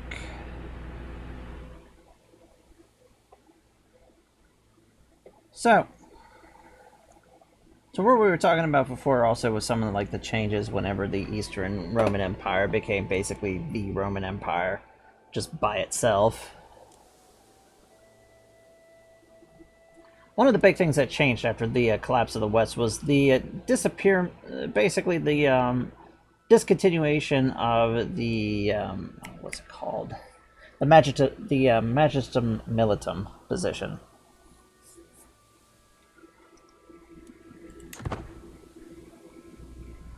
As it was a lot of the barbarian kings who would take that position, who ended up turning against the Western Roman Empire and becoming an issue that way.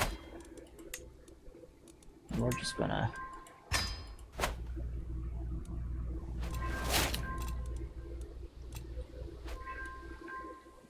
take what money we can there.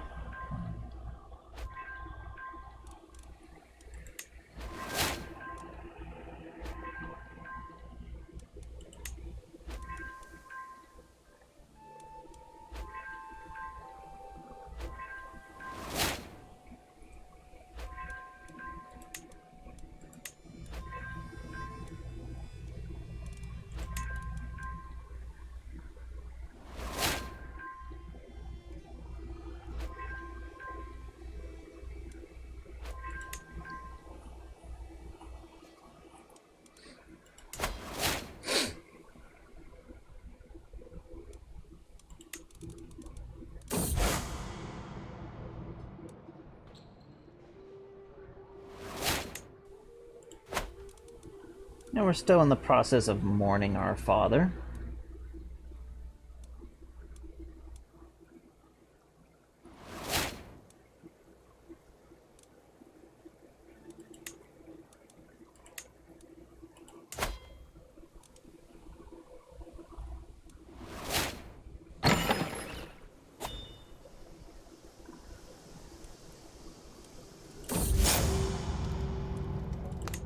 Boiling anger.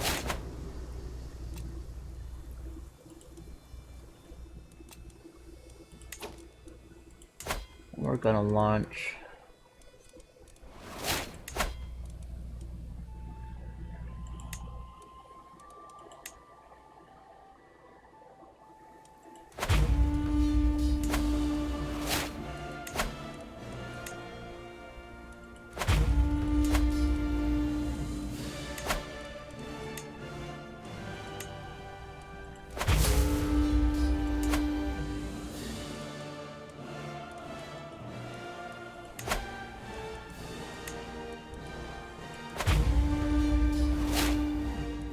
it's a big old campaign for up here.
Works for me.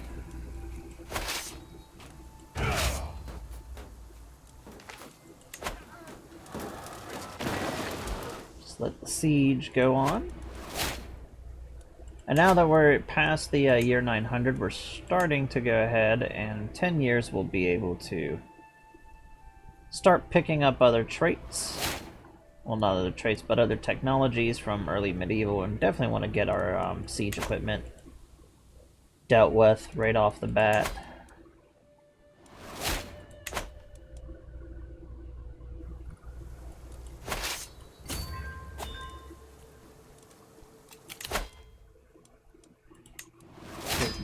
son.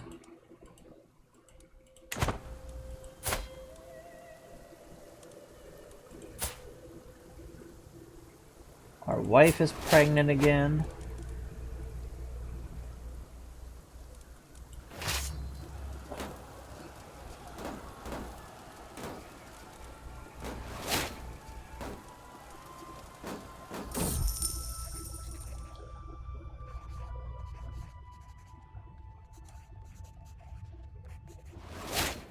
We'll get more control.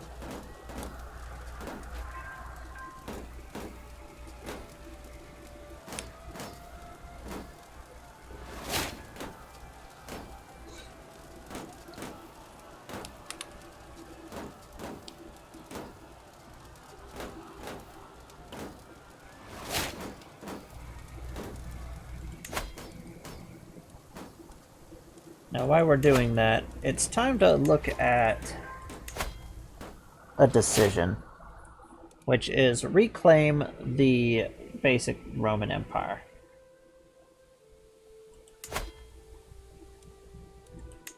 So we need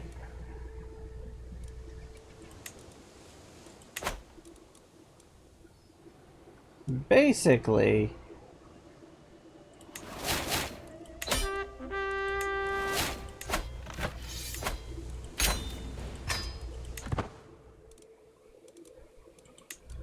we need all of this kingdom, all the kingdom of Italy, and the kingdom of Dalmatia. And anything else that we happen to pick up will be bonus.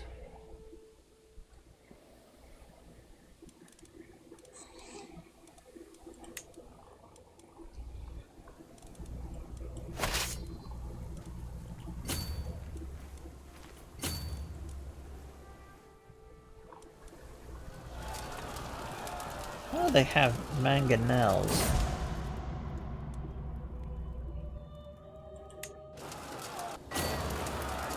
Not mangonels, but like full-on siege equipment.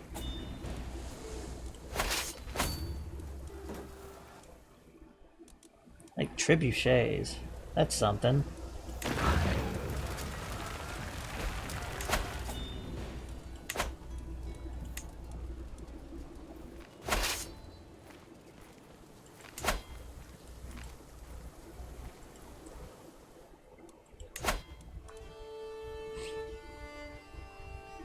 Okay, it just has the animation. And this is what I was worried about.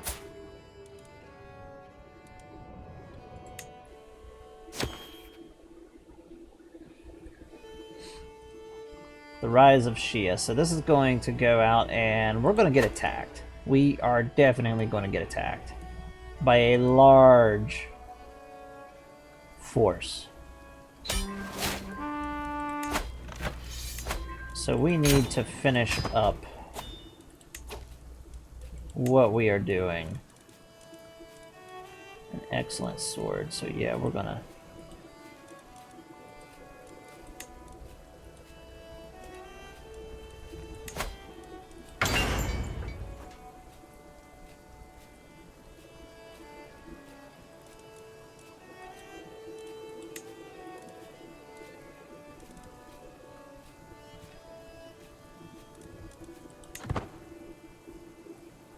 Why can't we hold it?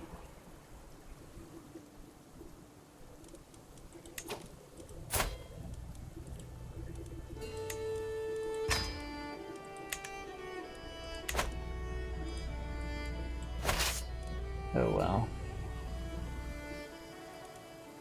We're not gonna hit that quick enough.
make an example of them.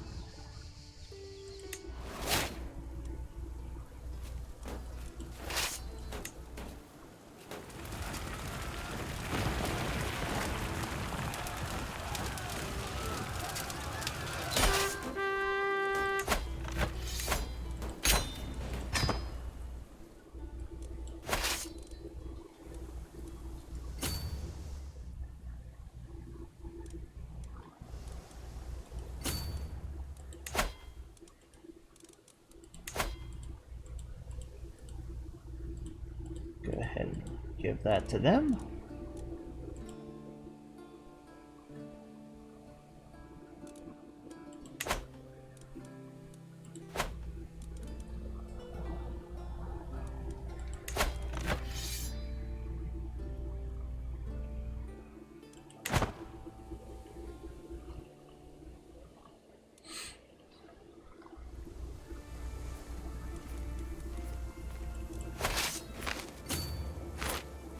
Take them down.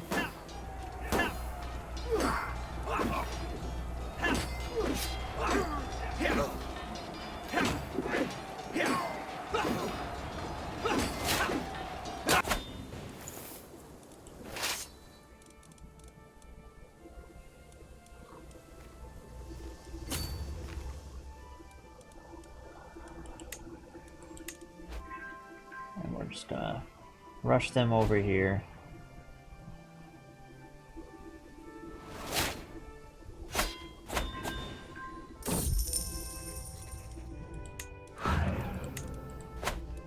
Solid, flexible mail.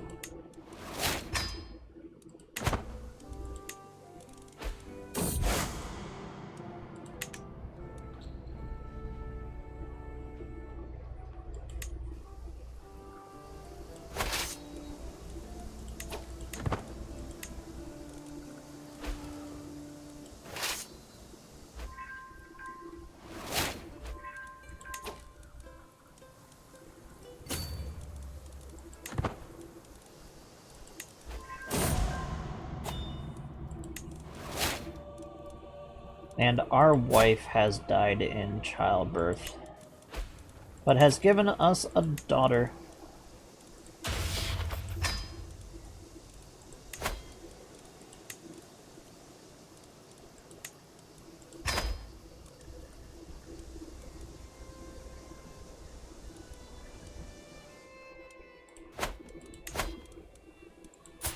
Who we will marry off to the future king of Armenia, just to make him more loyal. And to make sure he fights down, like, any future problems.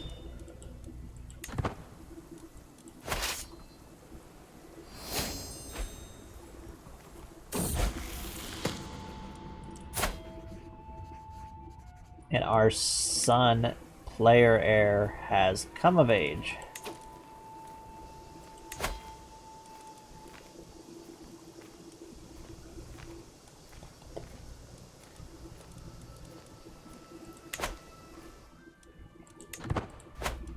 We will hold on to that.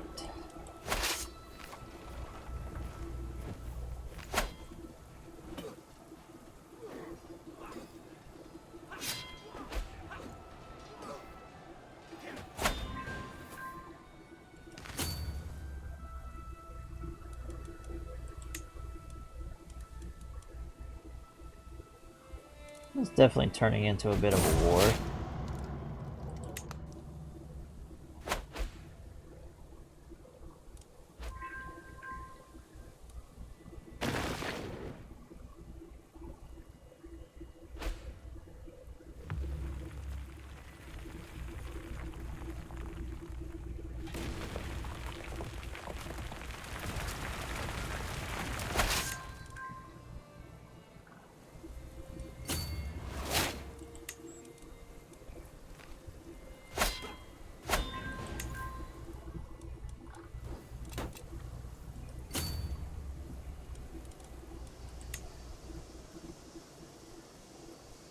Finish off this, and we should be done with the last little bit of conquest.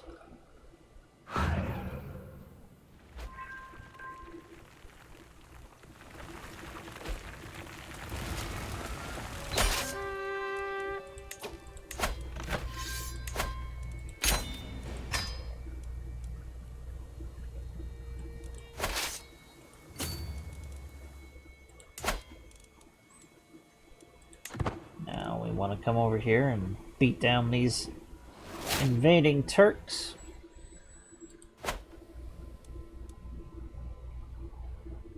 And we need to keep a very close eye on the event going on.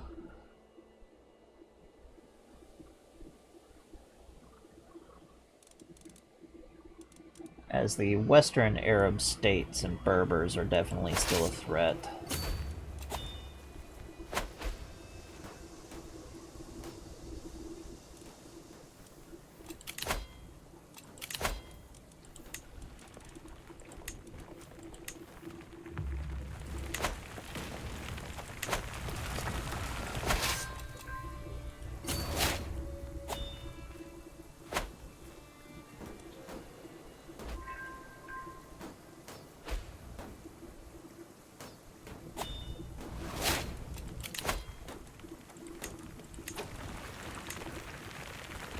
And we're gonna put our sun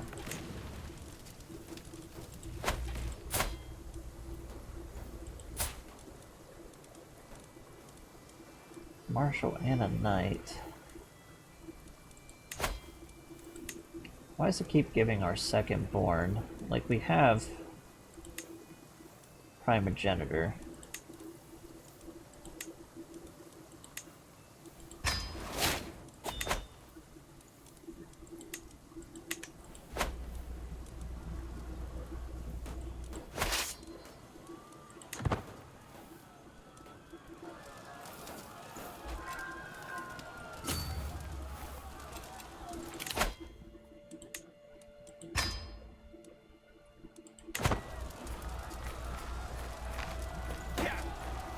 Beat down this army. There we go.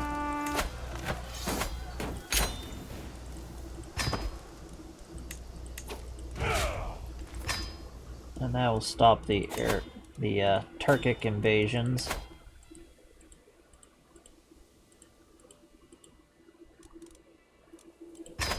That to them.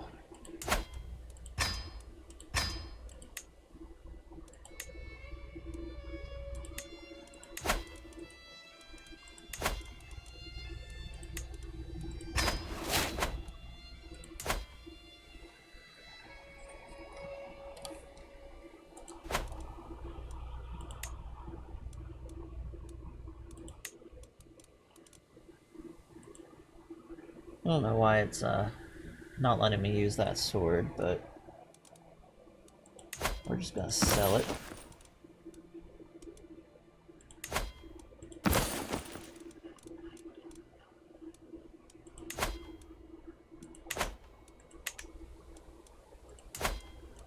Gift you this captured artifact.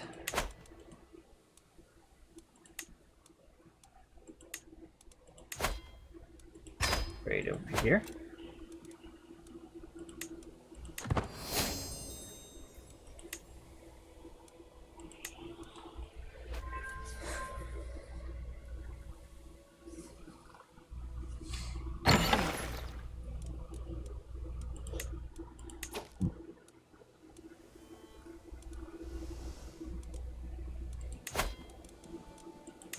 Before this becomes a problem, we're gonna nip it in the butt.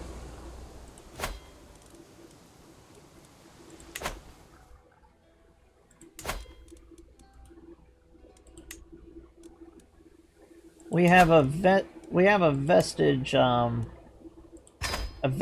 interest in making sure that we stop this historic invasion, basically the establishment of a new rising threat.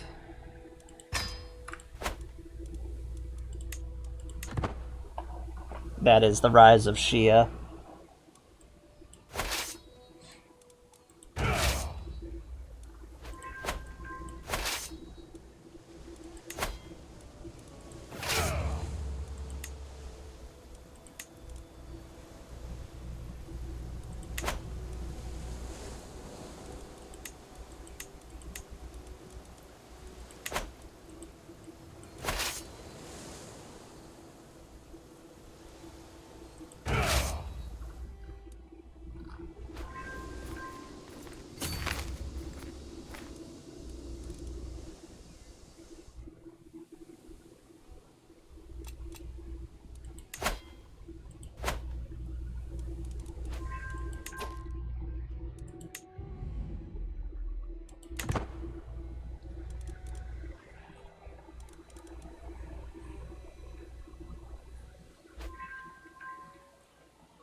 Lower Francia is definitely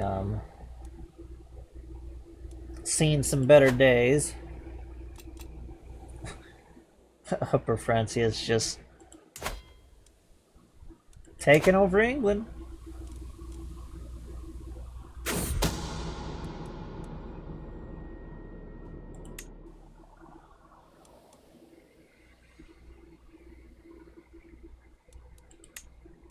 Maybe we will see a declaration of a Holy Roman Empire.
I like that he has the nickname The Old.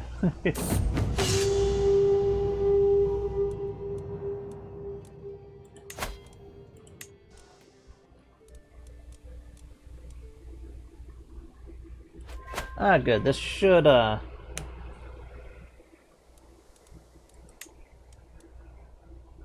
hopefully help stop the rise of the, Persians for a little bit.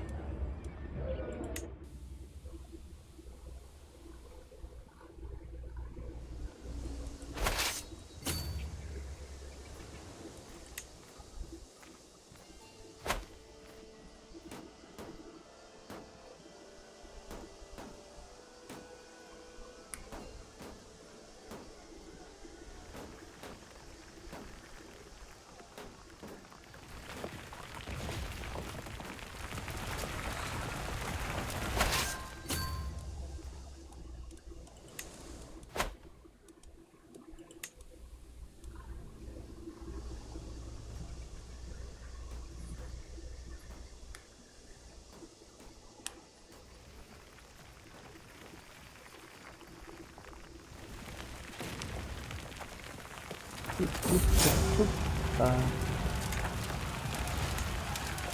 see how the, still doesn't look like they've really changed much.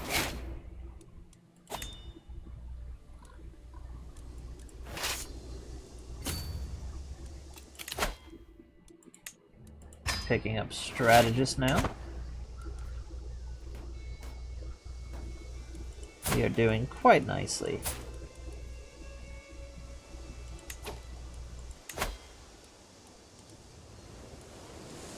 A Carling princess. Well, she's not a princess, but a Carling. She's got no traits, though.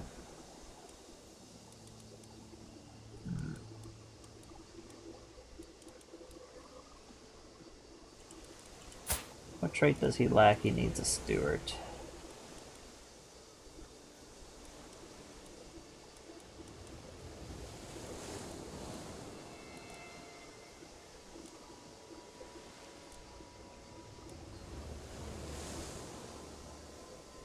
That's a good one. I don't care if she's lowborn, it won't be much of an issue.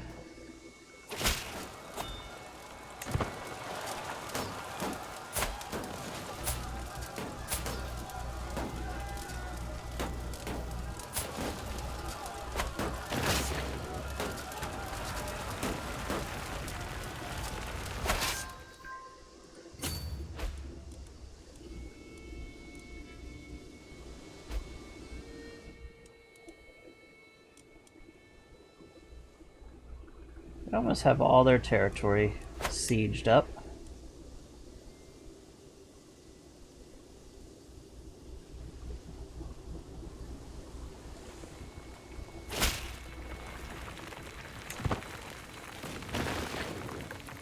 They've learned Latin. Impressive.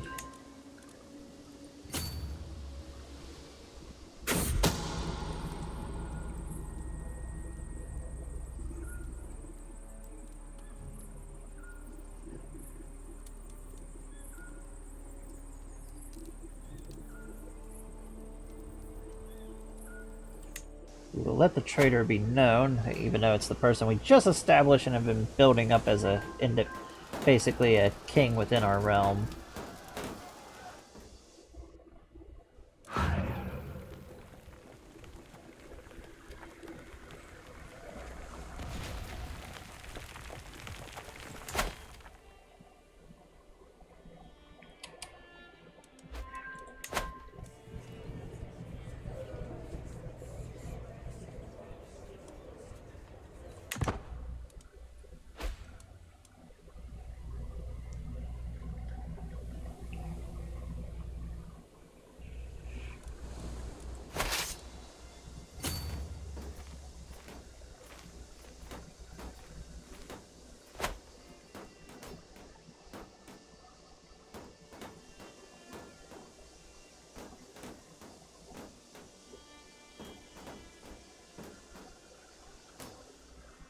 We get this taken care of.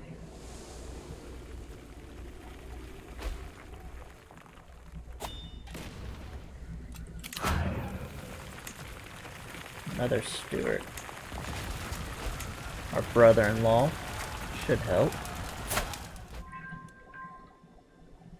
Our patriarch has leprosy. That sounds lovely.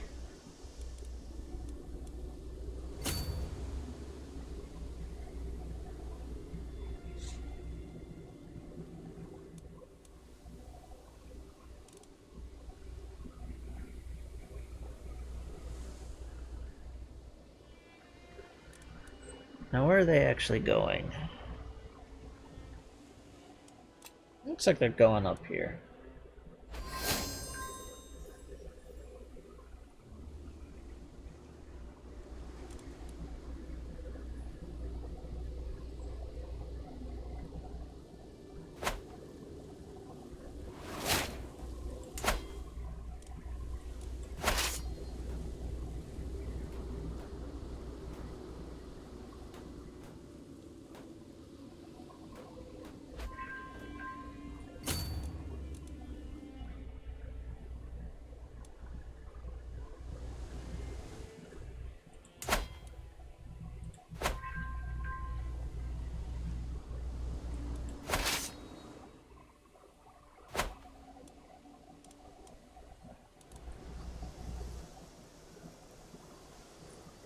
Yeah, it looks like they were like, oh, hey, we're gonna do some stuff.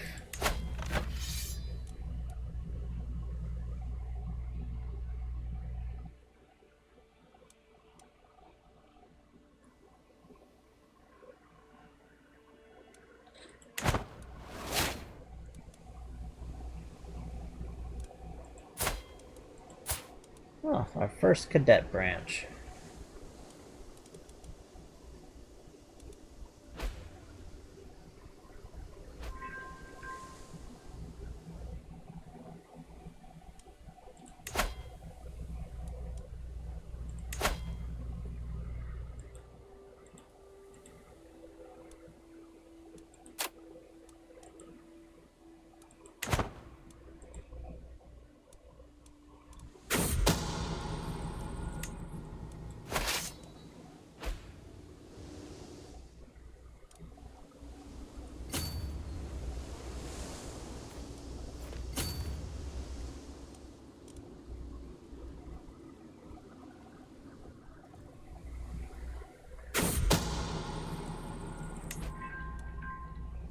Should be victorious soon.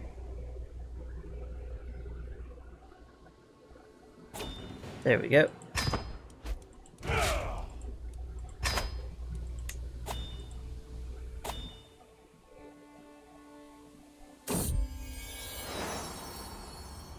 And another son.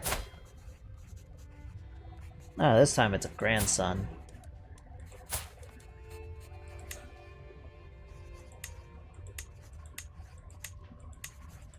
Go with another Constantine, but I'm thinking another Romulus.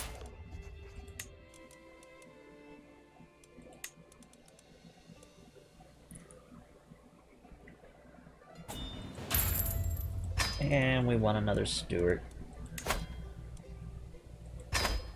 Stuarts are nice.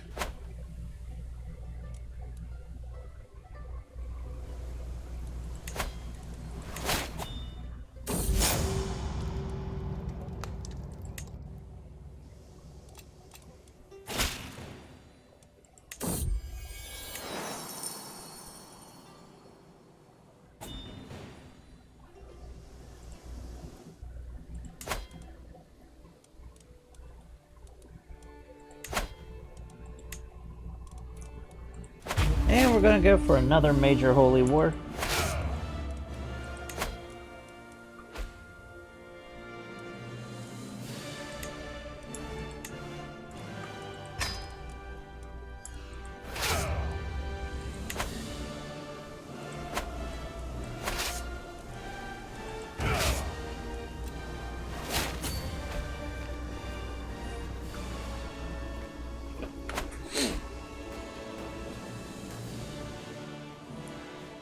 Want to catch them while we're still ahead.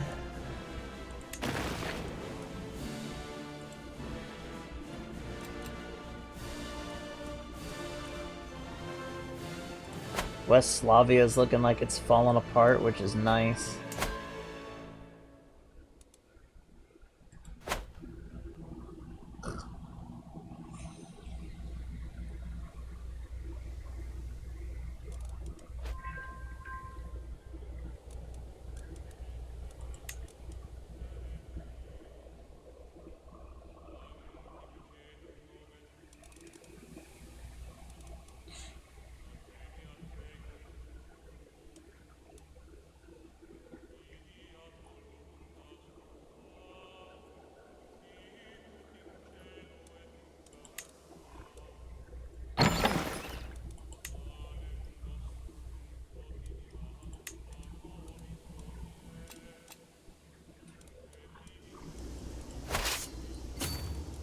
Just gonna keep our march going forward.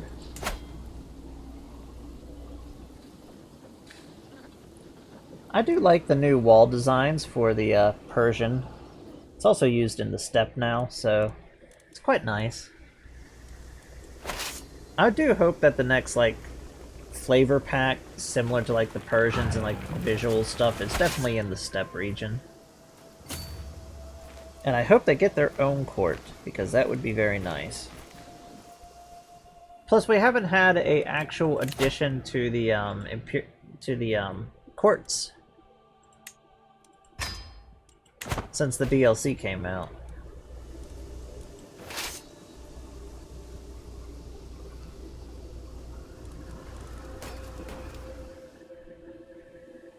And I would like to see just some more integration of the court system, because it's just, you can ignore it without any issue.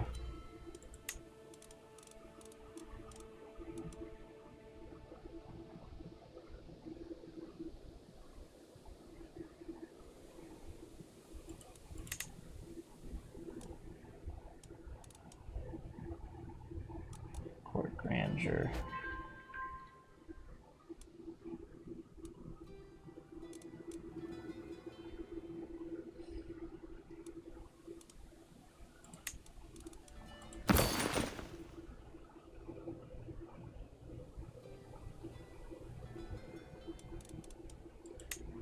Yeah, that would be quite nice.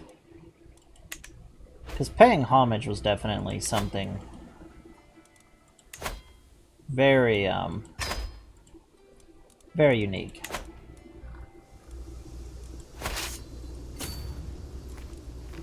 We're gonna go up here and break down their army. Still too small to really worry about.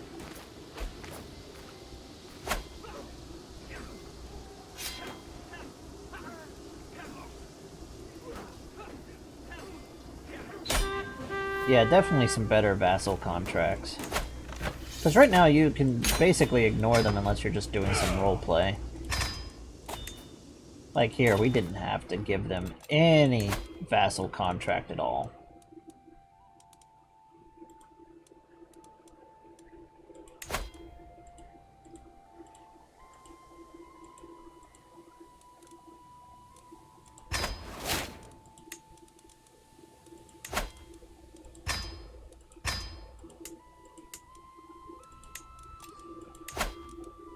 Interesting.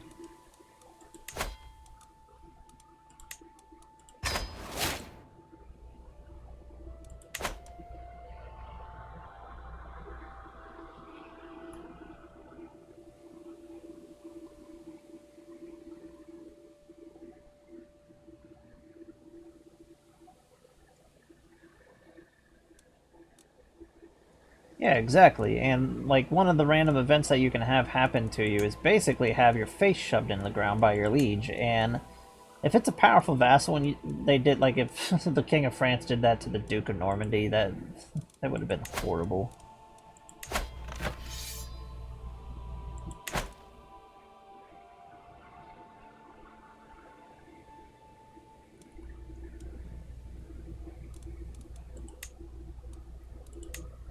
Now we're going to go ahead and hit them with our last war for over here.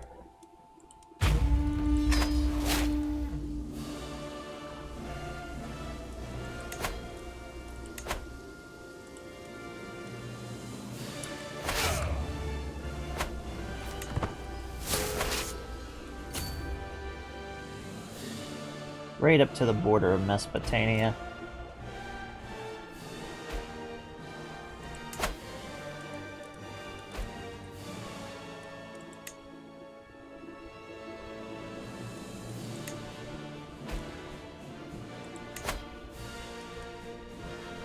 Offer guardianship.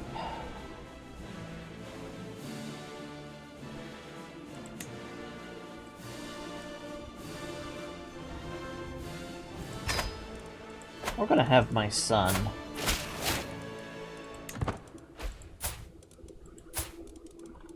go over and educate him.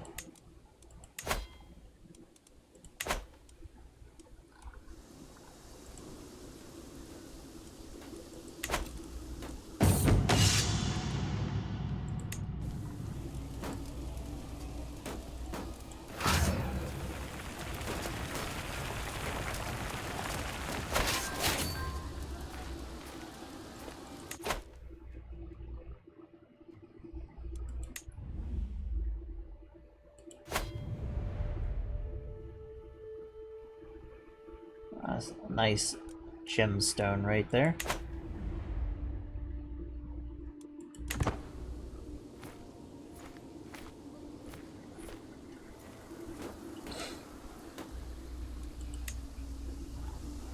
And now we're in a short striking distance of Baghdad, which is the Empire's, the Persian Empire's little capital area.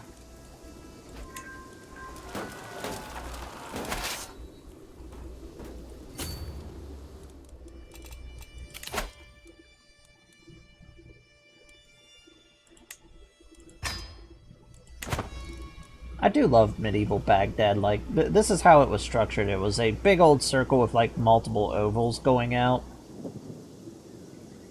It was very, very, very defensible. Even when the Mongols came, they were like, oh, how are we going to do this? And then they just went up further in the river and removed the dams, and it got absolutely annihilated.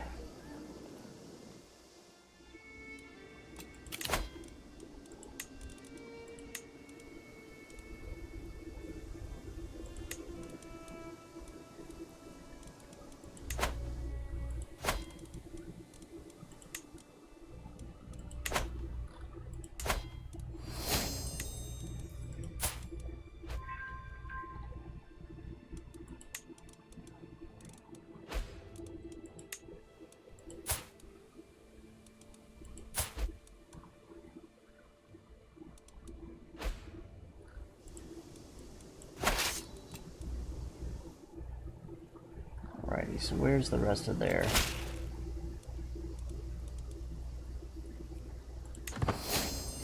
And they become our friend. That's nice. It's always good when you make a friend.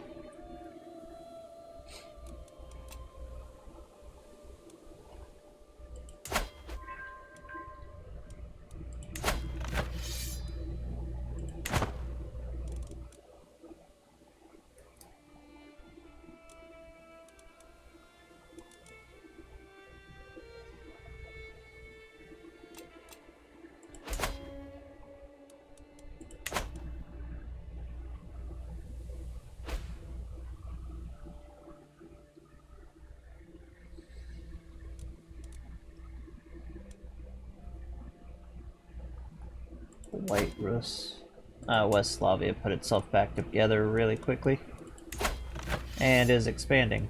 Nice.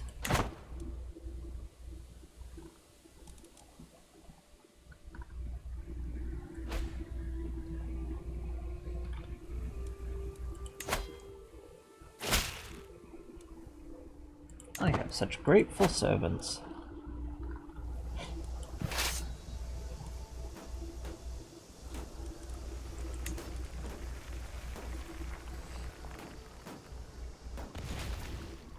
Now we actually have enough to wage a holy war, and I am thinking of a target we could do. It's either Dalmatia or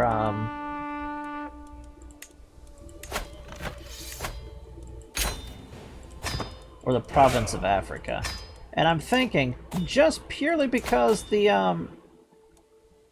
ooh, they've been thrown out, but they should still be around.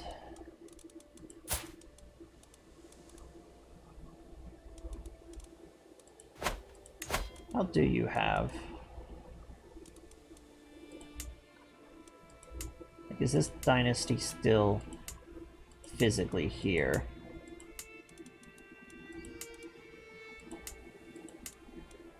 Okay, yeah, it is. So here's the thing. Dalmatia is following a different Christian faith. I can declare it a basically heretical and go over there and take it over. But this would also sort of symbolize us taking out any potential rivals. Because, oh, that's a nice little bulge right there.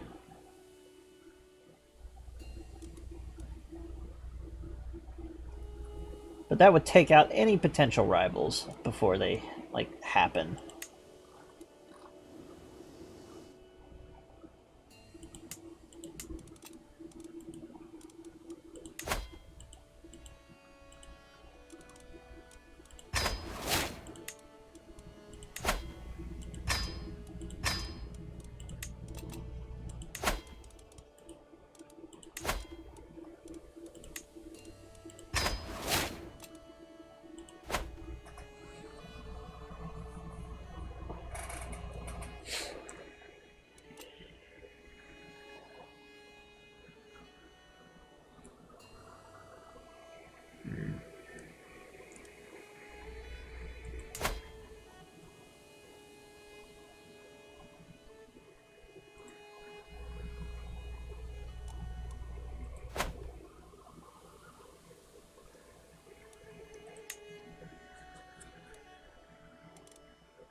Finish up these little rump areas.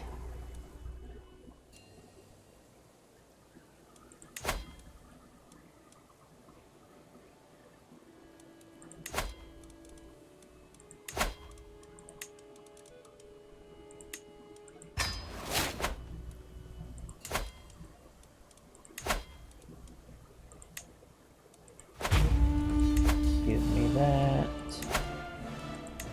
Give me that.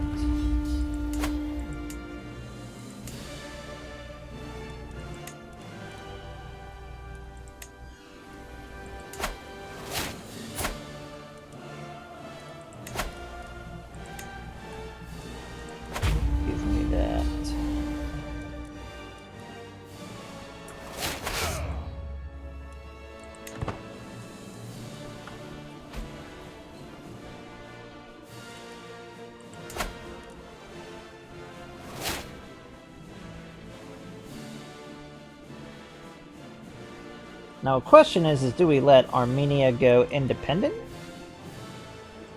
Completely? And just have it as a border, like a complete independent border state that we have pretty good connections to?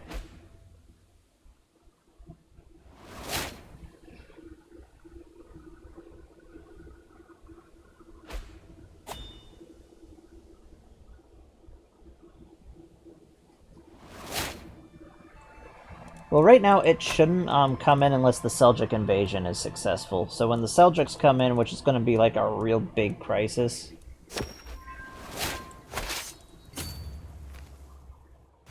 If they manage to successfully invade all of this territory and get into Anatolia, then we'll have the Sultanate of Rum and a lot of territory to re-grab.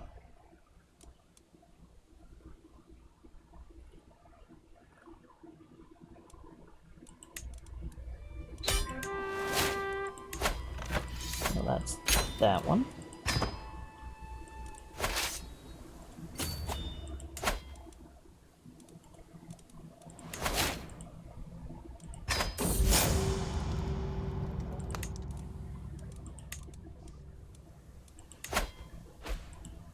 Almost there.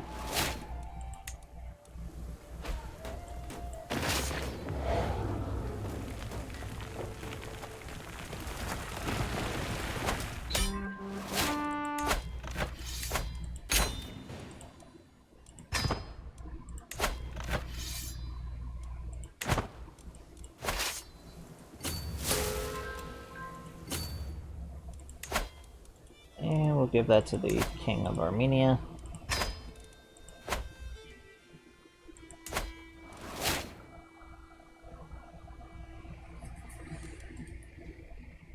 Can I modify your contract now? No, we can't. We have to wait for a new emperor.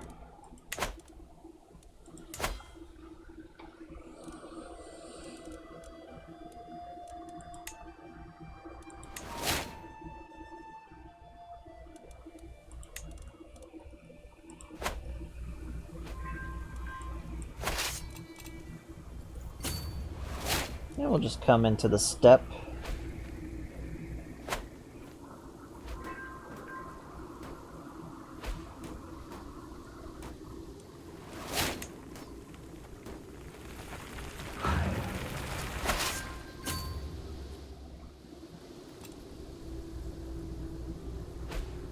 We'll pick up what we want.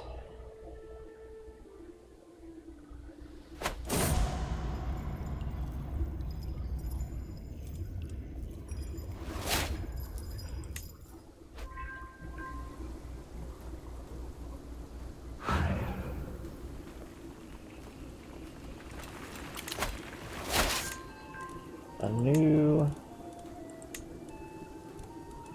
one of our other brother-in-laws.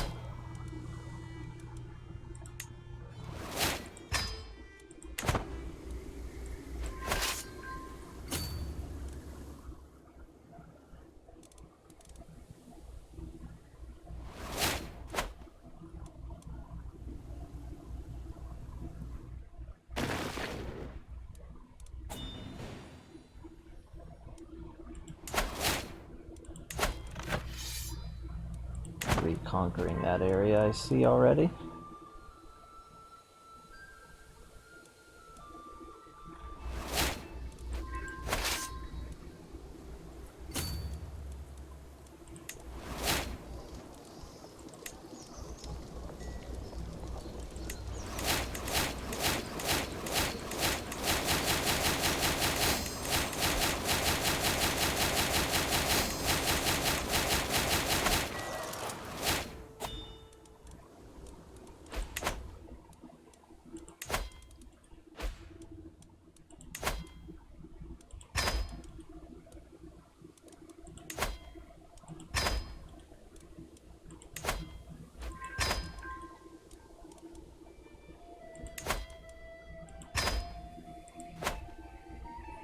There we go. Some new stuff for his court.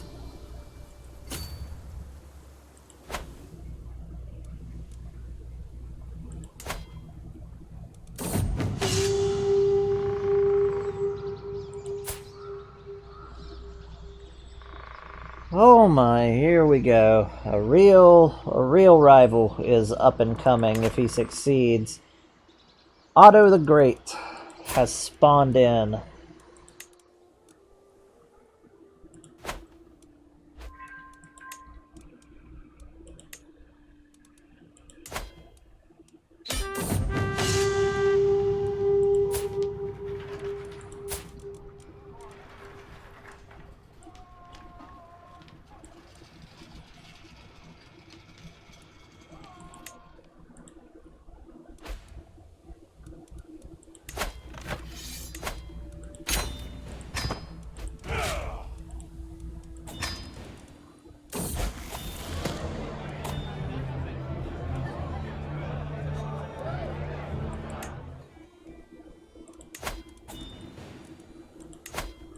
And we have some of the first major step events going on.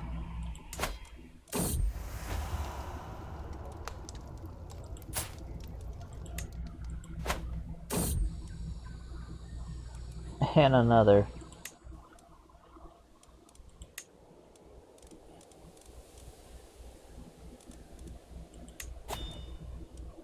And another one.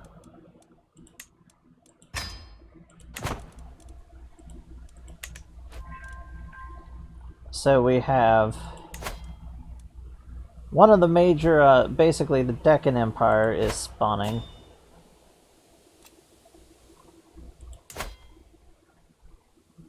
We've got the beginning of the Turkish migrations.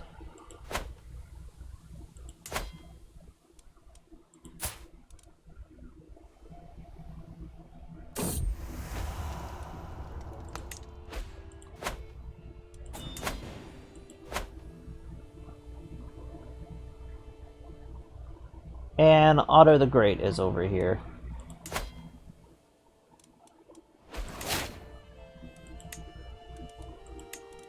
Forming the realm of Saxony first and the Kingdom of Germany.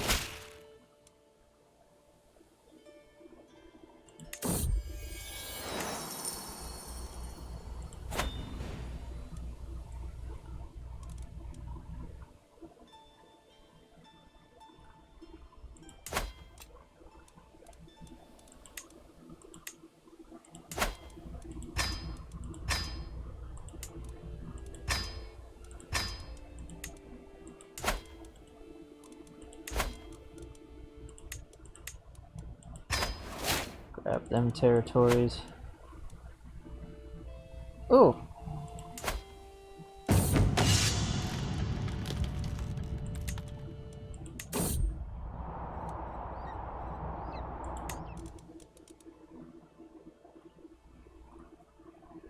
That's interesting. Is that a completely new realm?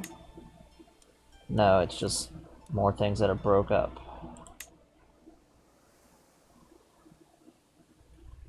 Interesting. The Abbasids are just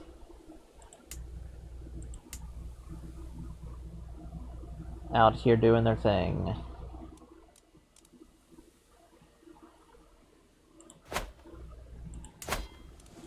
Let's grab the last.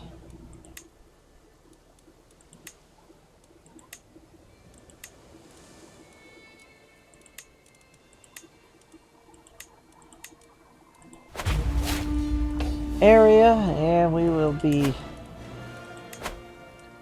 done with creating what will become the Great Kingdom of Armenia.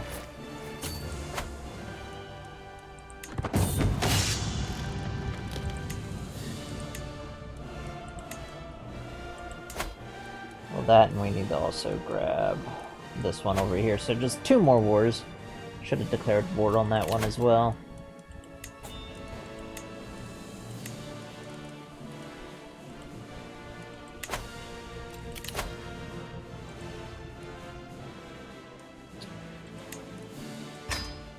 Fort level up.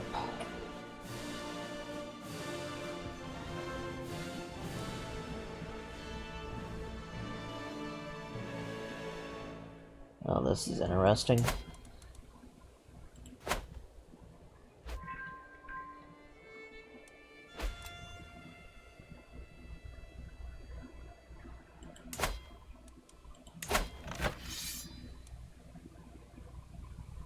Oh my. It's gonna be a big Holy Roman Empire since Upper Francia survived.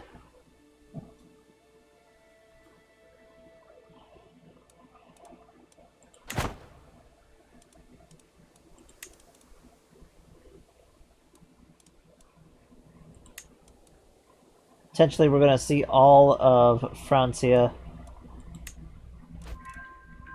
Italy, all of this. Oh my.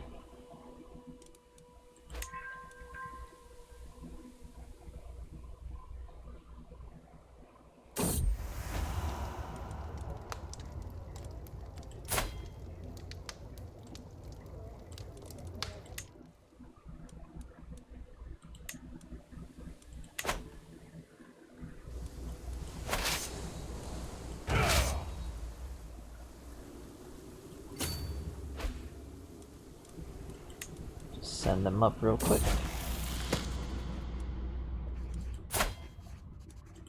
Sun grew up very quickly, very nicely.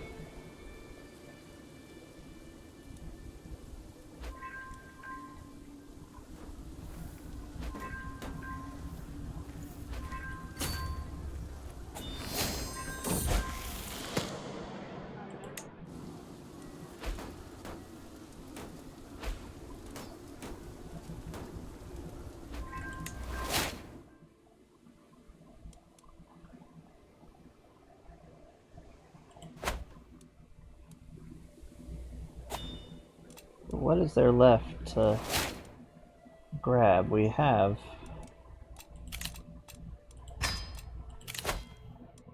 pretty much everything.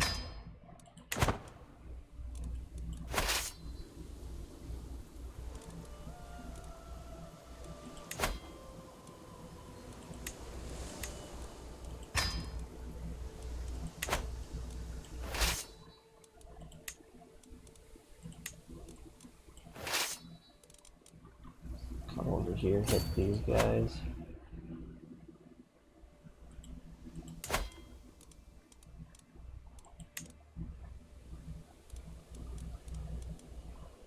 Who's all Orthodox?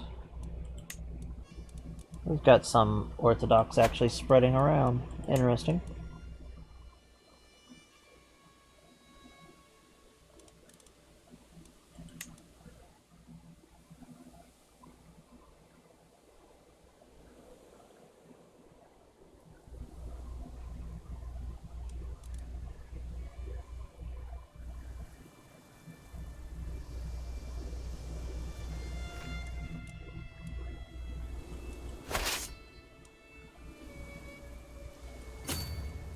Just gonna come and grab this.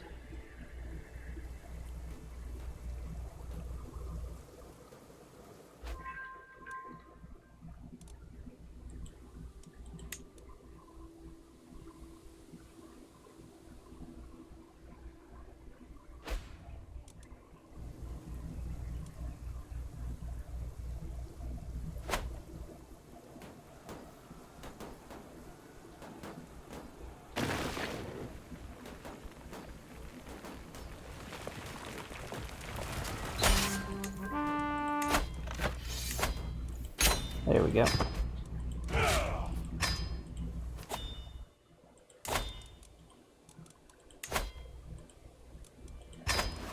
Grant them titles.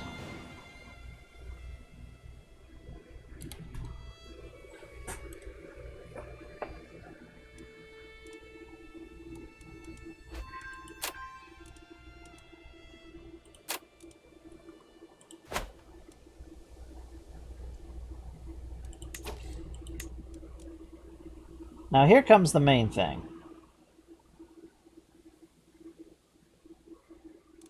We basically created this big kingdom of Armenia over here, using our strength to have as a buffer state. And basically to have as an ally and stuff like that. Now, it might be better to give it independence.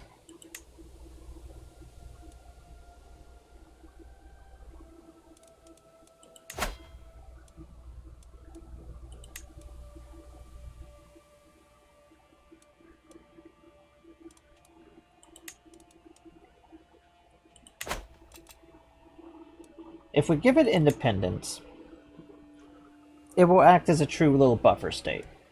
Anything that comes up this way would have to, basically, to attack us, will have to go through Armenia. As we have it established, anything that tries to come after us from, basically, Persia has to come through this way. Into the Roman heartlands.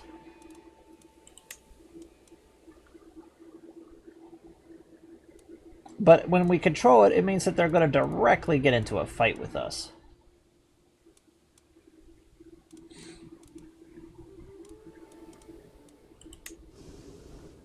So we're still allied with them.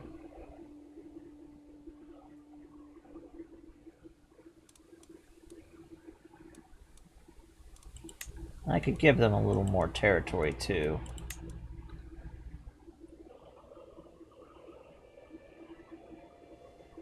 Like, we could grab this area up here.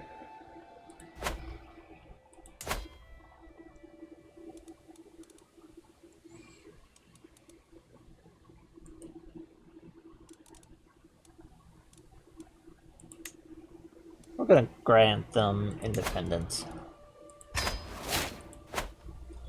The whole purpose of having them as a buffer state is so we don't have to immediately have to fight them.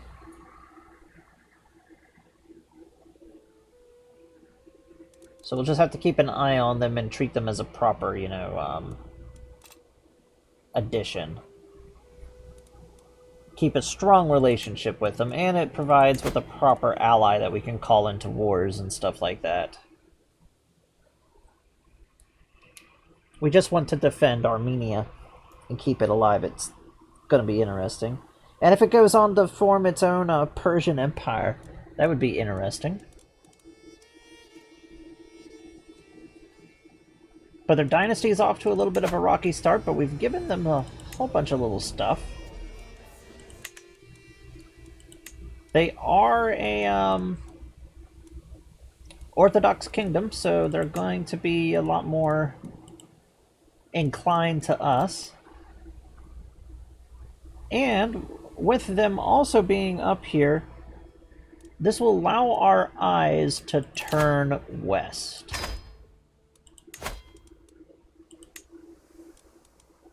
We're going to mass release. Look at a court position. Let's get our patriarch. Actually, one of our sons would be nice for this.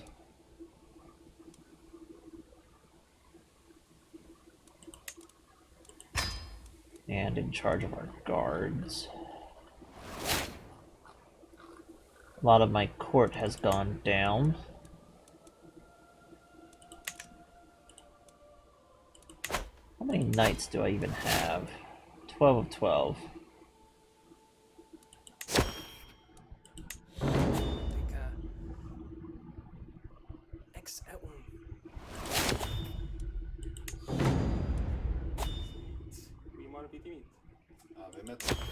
Take that man to see the position.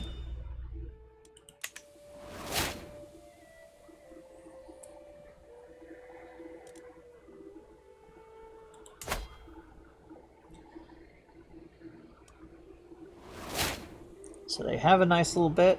We can give them a nice amount of protection.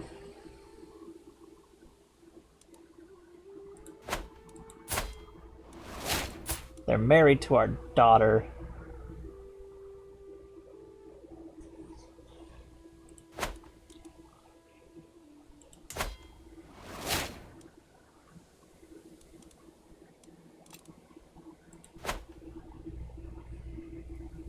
If I was thinking of this proper, I could have put my own dynasty in power over here. Oh well.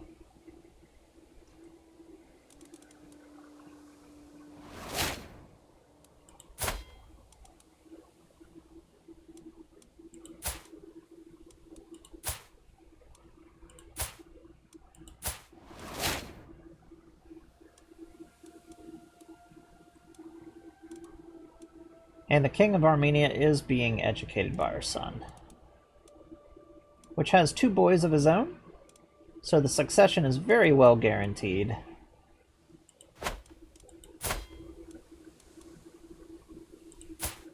Why does he not have Born in the Purple? That's weird. He should have Born in the Purple.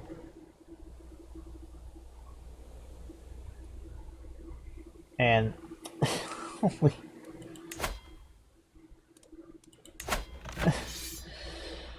Whew.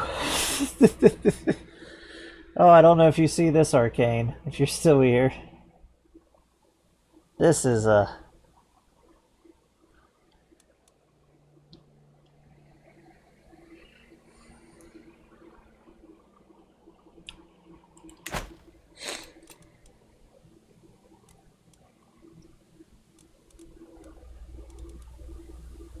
interesting situation going on in the West.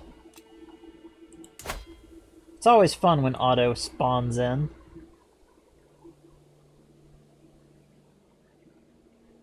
So where it looked like the West was just gonna rip itself more into pieces, it's gonna consolidate.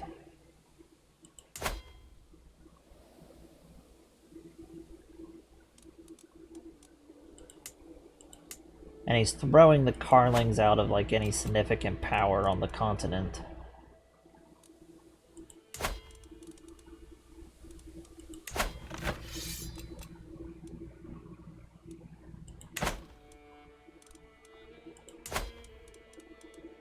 See how 72, 72, 80, 46. See how much Constantinople has grown up to 41, so we're really, really nice right now. See how much longer. Oh, we already had our cultural fascination. That's nice.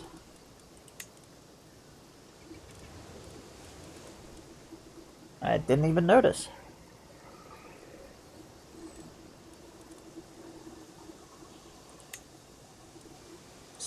Years, 22 years. Let's go ahead and get household soldiers so we can just have another men-at-arms.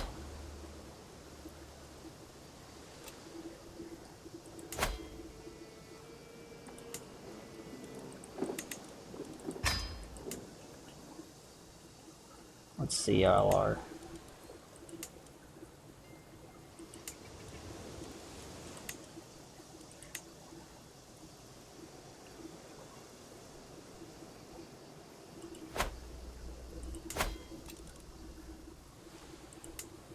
Well, everything looks nice right now.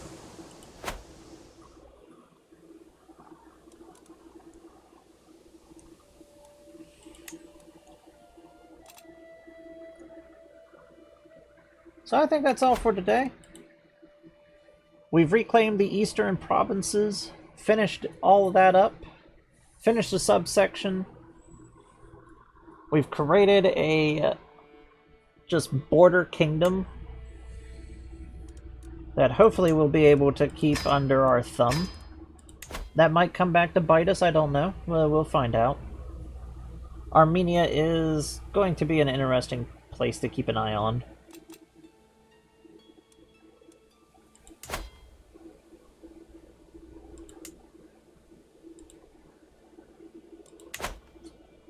Definitely going to hope that this area gets really interesting soon. Looks like it is.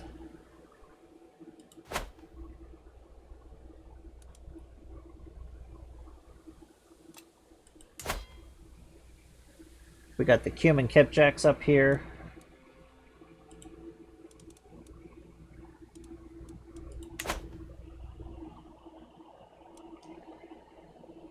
Otto the Great.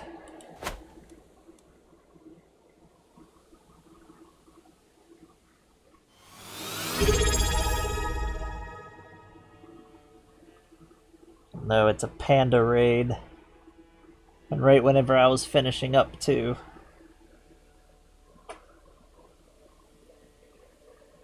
Jeez, panda.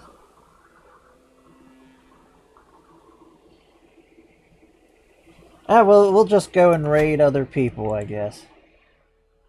Well, we will find somebody.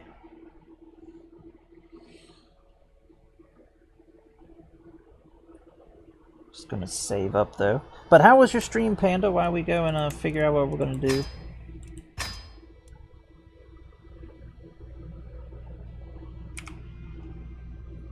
Oh yeah, the stream went well. We actually accomplished quite a bit. Unfortunately, I really just do not have time. Oh, Arkham Knight is definitely really nice. Let's see, who do we want to raid? I have nobody streaming that's raiding. That's raidable.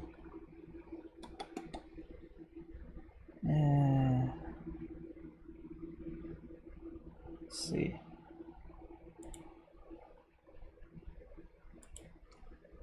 Well, yeah, that's it, and that's all I really have time for. So we'll be seeing you all later, you alligators. Bye-bye now. And thanks again, Panda, and sorry I had to run. See you later, alligator.